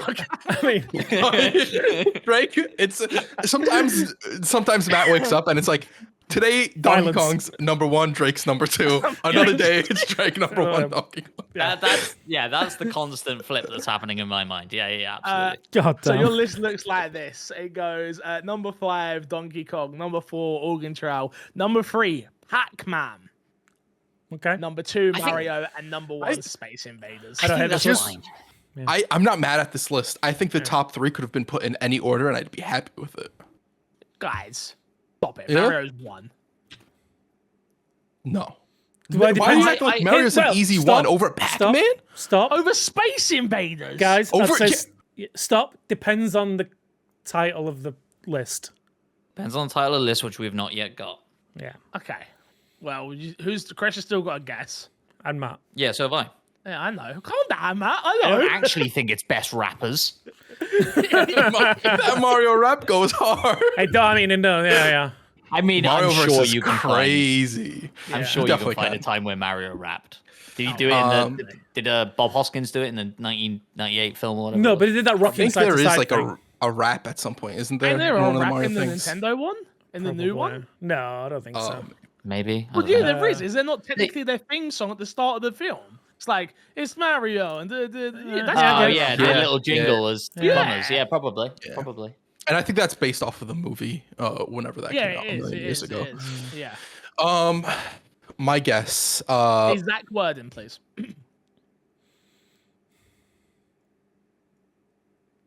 Jesus, why taking so this is long? Give me a damn answer. that's classic games. I don't know. It's not gonna be that. Yeah, of course it's not. No. It. Fuck, it's so hard.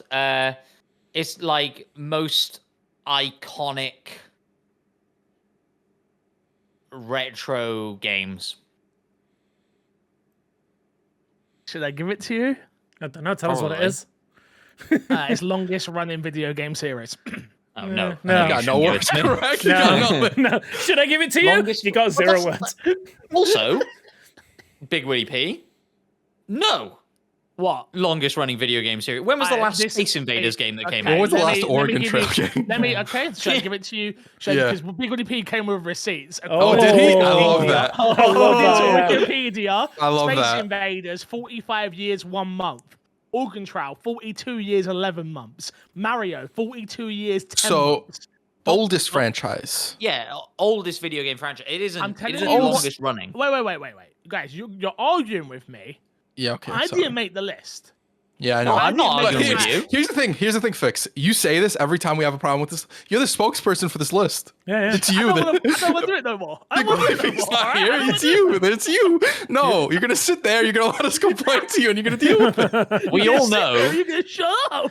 We all know Big Willie P is just another alias, right, for MC Fixer. Oh, you know, yeah, like, to be fair, that would be an alias that I would do. Big Willie, that would definitely be me. But yeah, that's what you went with. All right, so don't shoot the messenger. Well, all right. we have problems with the commission. I think is what we've concluded there. Either way, are we no doing points. questions or are we going home? I mean, I'm already at home. Matt? I'm good. Okay, let's do some questions before we get the hell out of here. Remember, you can email in my Xbox and me podcast@gmail.com. We'll get through them quickly. Top Lift 91 says, excuse me, if you could have any console generation that was capable of running games with today's graphics and features, what system would you pick? And what game would you play? As a father, wait, is this a different question? A different question. No. Two different questions. Okay, two Yeah, different yeah. questions. All right, perfect, thank you. Hey, I'm told this to tell you right now, at least a punctuation, at least a full stop at the end of the sentence, please. I beg. Good question. 360. 360, yeah. 100% 360. Yeah, but the issue is the issue. Is it the problem is do I have the time that I had during the 360 era? Yeah. Or is it just a case of because I think that's why I look on that generation so fondly as well, right? Like unlimited amounts of time to just play video games, unlimited amounts of energy to play video games. I could sit on my bed for hours and play video games. Like all the things I cannot do anymore at 32 years old. Yeah. Can I quit my job and just play video games? I do that for a living. I still can't play video games. You the way I still used have to. time, yeah. Literally. Yeah. No, it would 100% be the 360 generation. It was like arguably the best generation in Xbox's life cycle. Probably one No, of the best. that's not arguably. Yeah. Well, like, So when we're saying console generation, or would that include the 360 would have been the PS3 generation, right? Would that include Yeah. the PS3? yeah, Would it be- but whatever No, the, it both those, Oh, all yeah, those that generations gen, were. that gen, yeah. I think I'd go PS2. I mean, there's an argument for me Again. for like Sega Mega Drive, if I'm being honest with you. Yeah, It's like, my mind went there as well. A lot of good classics from there. Yeah. with like today's graphics and like would be nuts. I think the problem with that gen, I don't know if you'd lose the charm off of bringing those to today's graphics. We'll find out when Streets of Rage comes out in that new style. That's a good point. Yeah. Sure. Well, Go I on, mean, Matt. I think we already know based on Streets of Rage coming out in that new style. Are you excited for that? Yes, very. Oh, really? Okay. And Crazy Taxi. And And Golden Golden Axe. Crazy Matt Taxi looks sounds so disgusting at you. Ew. The face you made like Old game. Really? Old. Ew. I'm not taking the opinion of someone who's never beaten Final Fantasy VII before. It doesn't matter to me. fair. you never beat Final Fantasy 7 before. I have. Final Fantasy 7? OG. Yeah. You beat the original. Didn't say that. You said you beat Final Fantasy 7. Final Fantasy beat Final VII Fantasy remake VII. is what I you must beat. have missed some words because you never beat Final Fantasy. You beat Final Fantasy 7 remake. You beat Rebirth. You never beat Final Fantasy 7. It's called Final Fantasy. It's called Final Fantasy isn't it? Remake. And Yeah. then Rebirth and then Yeah. Mate, I'm checking. Yeah. It It is is. 100% called Remake. I stand corrected. I apologize. Yeah. Okay. I forgive you. We'd love to see it. Big man there with the big apology. I'm a big enough man to admit when I'm wrong. It's okay. cited sportsillustrated.com. So, yeah, I think Crash is right because I think what you want here is that, capable of running games with today's graphics and features. The 360 is not that far got. Like, what, are you going to get Gears of War 1 and 2 with today's graphics and features? That's not that much better. You want to go back. You want to go way back. I think you want to go PS1. You want to go N64. You want to go that sort of Do we era. not already get that with N64 right now, though? And then every Mario Party, Mario Kart, Mario. Yeah, but we get that now, and they're just we get Fair. that now. Yeah, which is probably why I'd lean more into PS1. PS1, I definitely could agree with you. Yeah. I mean, we are also kind of getting that with like Crash Bandicoot and Spyro and. No, but that's just platformers. Like we didn't get Croc. Where's my siphon filter? we didn't get Croc. We didn't get you're Crash right. Bash. We didn't get Gex. We didn't get. Although we are, aren't we getting Gex? Also, I think we're getting the Gex. N64 point, like we never got a Mario 64 in today's graphics and stuff like that. It's not the same as Odyssey, but it's not the same. In the same way, I'm out of that conversation. I didn't play. I don't know. It's not the same thing. Not the same. But I don't know. Totally different. But also, vibe, yeah. like, it's not the same because we've come so far, right? Like, if you had GoldenEye now, would it really be like? And it was like a modern GoldenEye. Would it really be competing with like COD and shit? I don't know. Did I tell you the story of what I bought on the podcast? I don't No, think so. I posted it on Twitter, but you never told the story. Is it your photos? Because you showed the photos. no, that was just Okay. me and you, D-Spawn. That was just No, us you two. showed the photos on the. Yeah, but it was just me and you on the podcast. Oh yeah, it was, wasn't when I it? showed Yeah. them. Yeah. No one, everyone else was dead. Man Oh, got yeah. bit by a snake. Right in the eyes. I bought a new console. Everyone. Oh, okay. Oh yeah, you Yeah. did show photos. You didn't say how much you bought it for. I posted it on Twitter. I didn't. Yeah, So yeah. I bought a SNES Nice. with 15 games and a Zapper. Nice. Yeah. How much do you think I paid? It wasn't from a boot sale. Oh, okay. So was it from a reputable store? Was it from a Cash store? Convert. Okay, so it was from a store. I could see them trying to charge. You see why I couldn't say reputable? yeah. And you could see why I said a store. I would say 15 games, right? And even good? Teenage Mutant Ninja Turtles, Mario, Okay, yeah. So yes. Duck and Hunt? box. Teenage Mutant Ninja Turtles box with book. Did they? Okay. Did it all come together? Or did you Whole buy package. that whole Okay. package? Uh, £100. I was going to say 35. Oh wow, I overspent and it spent way more than both of those. I spent way more. Really? It was up, Okay. It was up for £209. Damn! That's how much it was up for. I don't think that's a bad price to get it at, though. To be honest, I didn't pay that. Okay. Oh, you didn't pay that? Okay. No, but that's what it was up for. All right. I What did- paid. Go on. Nothing, because you grabbed it. Ran. I paid 160 for it. I ended Okay. up doing an eBay thing, checking how much I'd make back on it. I'd make like 250. So I was like, I'll take that, and I'll decide if I want to keep it or not. It's one of the only consoles I've never owned before in Yeah. my life. So I wasn't a Nintendo kid growing up. So you should have said you're in the market for one. There's one in my wardrobe. well, I'm not really in the market for it. It was more a case of like I walked past cash converters and then saw it and was like, you know what? If I can get that damn from £209, I'll have that. I wanted to pay 150, but he weren't having none of it. So Yeah. Fair. Yeah. I think you won there with 160. I think that's pretty good. I don't know if I won, but you know, Whatever happened to that Mac that you bought for £1 at a boot sale? I ended up not bothering with it. I left it outside my house, and someone took it within 5 seconds. Yeah. 20 Bitcoin was probably on that thing. Don't say stuff like that. Match. Don't say stuff like that. Don't say. You're gonna stuff get a like thank you note at some point. Thank you for the 100 bitcoins. that. The question I thought he was going to ask is what happened to the 360s that I bought. Well, we were getting there. We were getting Still there. not tested, but they only cost me £2. So who cares? Well, yeah, fine. They look nice in the The background. SNES works, does it? It's got a year warranty. I haven't tested it. Probably try to do that. you Have you even got a ruffles. CRT to try it on? Probably not. I mean, I got CRT in my mum's loft, easy. Have you? Yeah, definitely. Oh, cool. Definitely. Oh, sorry to The cut stream. Anyway. What? You're gonna get a Duck Hunt stream. Yeah, on my Switch maybe. Yeah. Like, Oh, okay. You're not gonna hook up the CRT to No. Twitch. You'd have to get No. you'd have to get a capture card for that I've got as well. I've got one. I've got a Oh, converter. you have one? I've got Yeah. like a HDMI converter and everything. Like, Got it. I do it with the PS1, don't I? Yeah. Back in the day, I used to do it with the PS1 for Resident Evil, so I've got like all the stuff. There's no way those peripherals still work. What? Duck Hunt Zapper and that? peripherals and stuff, yeah. Well, that wouldn't work without. Yeah, that would have to be Be a specific CRT. CRT. Yes, yeah. Yeah, but yeah, whatever. Do I want to? You go answer the second question. As a father, I was wondering what games do you think are most enjoyable playing as a family?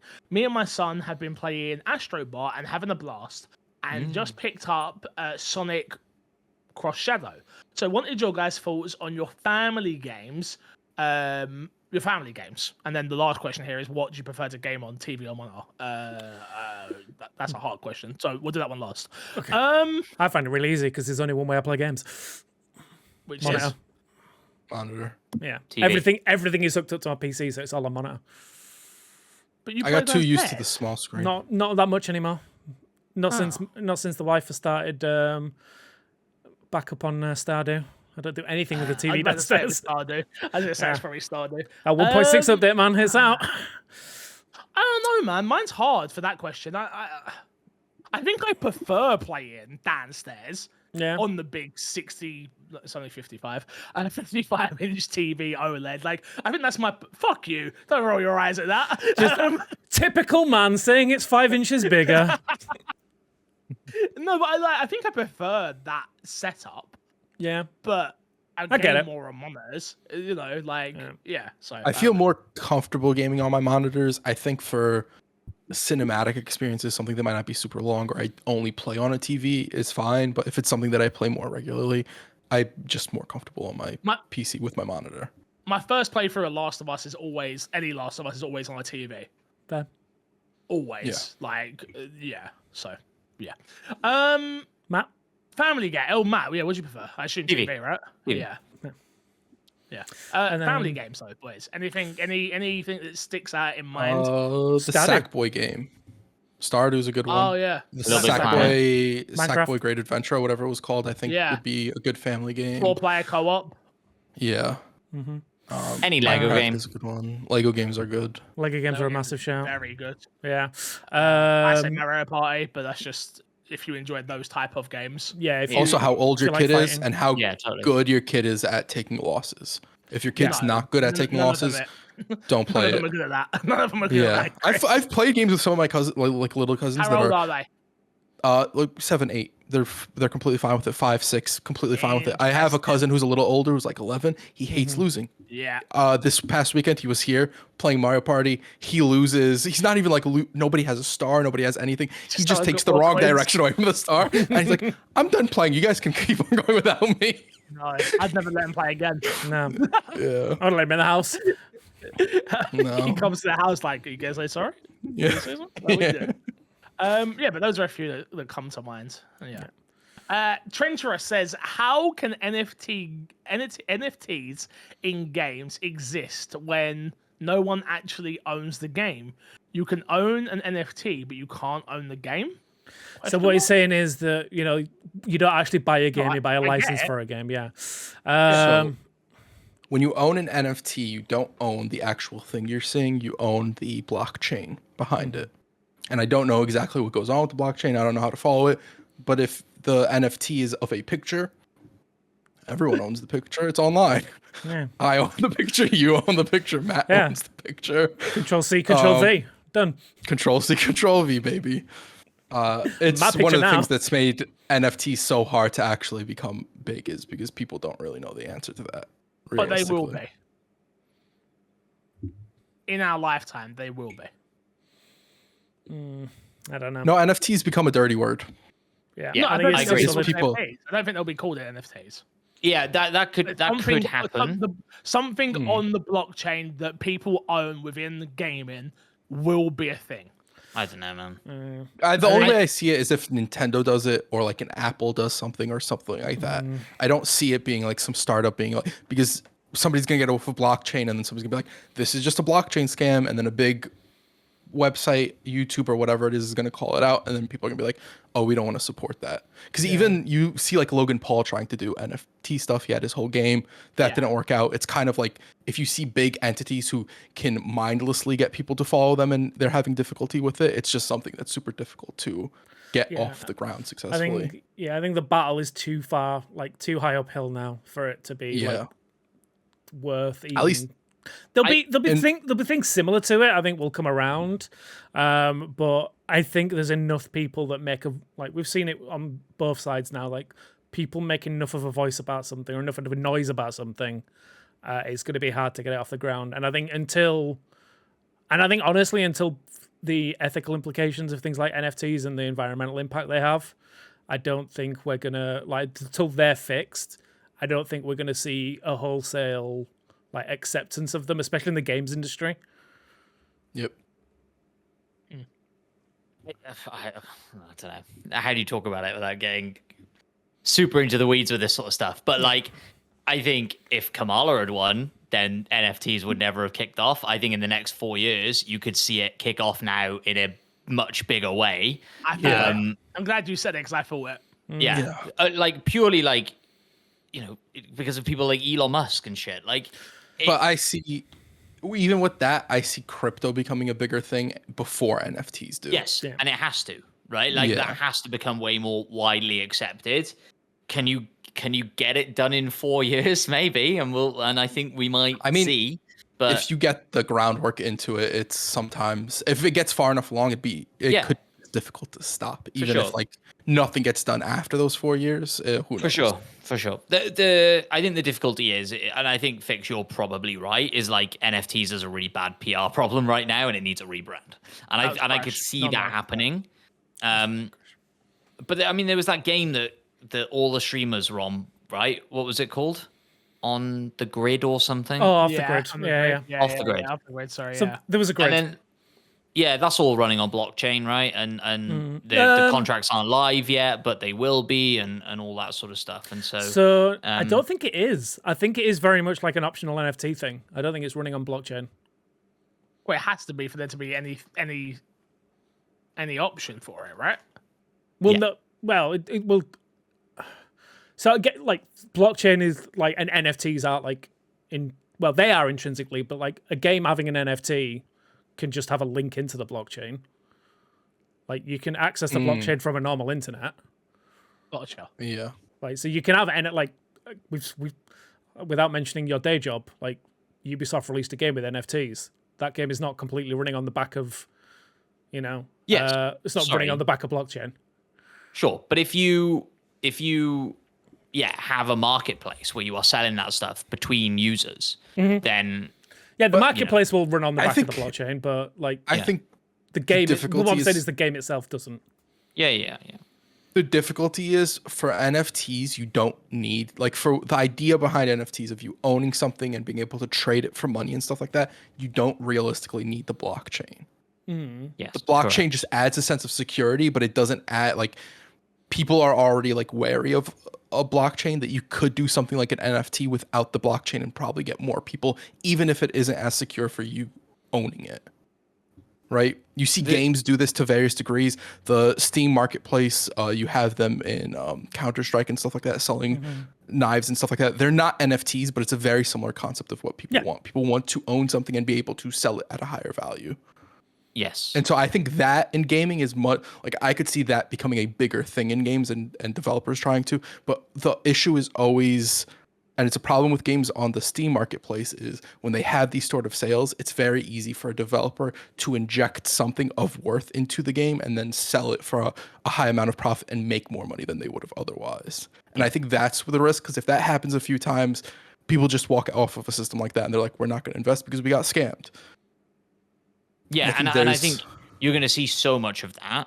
You're also going to see people jumping on the bandwagon because, like you said, people are already doing this marketplace idea without the need for NFTs. And actually, NFTs are a very expensive way to do it because involving cryptocurrency and transfer fees and all this stuff, it becomes expensive. It's bad for the environment.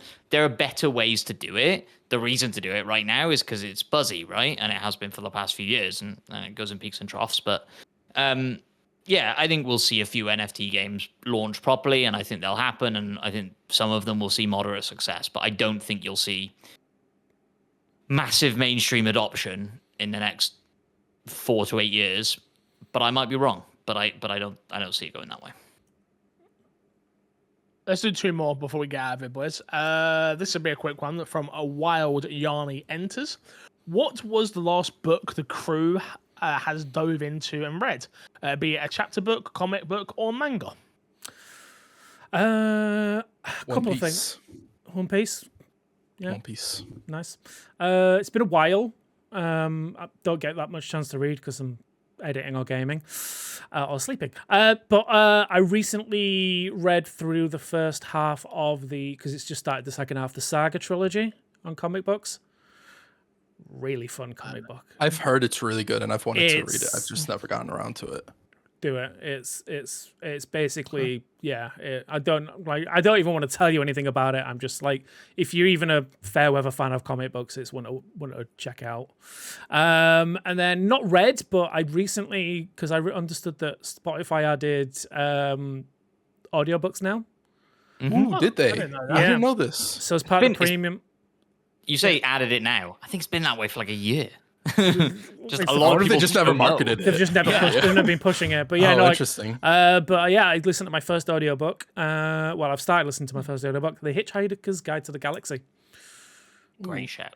Yeah, which is a book I've read already, but it's been narrated by Stephen Fry, so therefore it's infinitely better. Is it? Yeah. Oh, that's cool. I might check that out. Yeah. I haven't read that in years. I did start it, but I didn't. I just to check it out when I first saw that they're on there. Andy Serkis does the Lord of the Rings, which is another. Really? Yeah. Oh, that's dope. Yeah. That's cool. Yeah, interesting. That's how I've been getting books in at the moment. I was forced, I shall say, by the wife to read Twilight. It's called The Imperium. Okay. Iron Flame. I say read. Audible. Oh obviously. Yeah, I know this one. It's basically Game of Thrones meets The Hunger Games with pretty graphic sex. Yep. Wait, what's that It's called? fine. It's fine. Is it actually The Imperium? I want to start walking again, so I'd love to have something as a distraction because I don't like walking. It's pretty good. Also, on Audible, and I would recommend this because I'm not a big reader, they do like a dramatized version, which is basically like an audio play. Ooh, so every D&D. character has a different voice, and That's what I want. It's good. What's it called? Yeah, it's good. The Imperium? It's fucking How do I spell horrible to Imperium? spell. Yeah, great question. Don't know. Can I just send you a link? Yeah, I can just send you a link. Please, that would be better. That would be better. I mean, I'm sending you a link to the second part of the second book, but you can figure it out from there. Yeah, I got it. That's fine. It is also included in, if it's the one I'm looking at. It's on Spotify. Yeah, it's on Spotify. So if you want to no download way. it, yeah. I There have you that. go. God damn it. Well, there you go. My answer is I've only ever read like 2 books in my life. So the last book I read was the Resident Evil manga that I bought for Code Veronica. Nice. Not canon, but that was the last thing I read. Yeah. Nice. Crash. Cool. Ready? Chris said, he said One Piece. Oh yeah, he did. Yeah, sorry. Catch up with it every week that it's out. Nice. I didn't know you could read. Are you? It's a rare thing I discovered recently. For the longest time, I couldn't. I'd see letters. This is why RPG's not good at them. I just press A and I do things, and I have to discover what I'm supposed to do in them. Yeah. That makes sense. Are you just? I know we want to get out of here because we've been going for 2 hours now. But are you reading it on like the Crunchyroll app or whatever, and things like that? The Shonen app. They have a Shonen app. I read it on that. The latest manga chapters are free on that for a good amount of their manga. I do think they have some on like the premium. I used to have the premium when I was catching up on One Piece. Now that I'm caught up, I don't have it currently. So I just read the free ones when they come in. Yeah. Fair. Last question comes from Odozo this week. Everyone who put other questions in, we'll read them next week. And it says, the release of the PlayStation 5 Pro has brought a lot of conversation on whether the cost justifies what's in the box.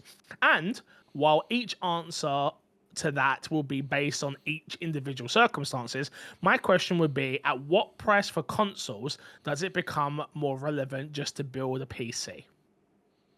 £700. Yeah, I think that's. I mean, we're there. It's kind of hard because,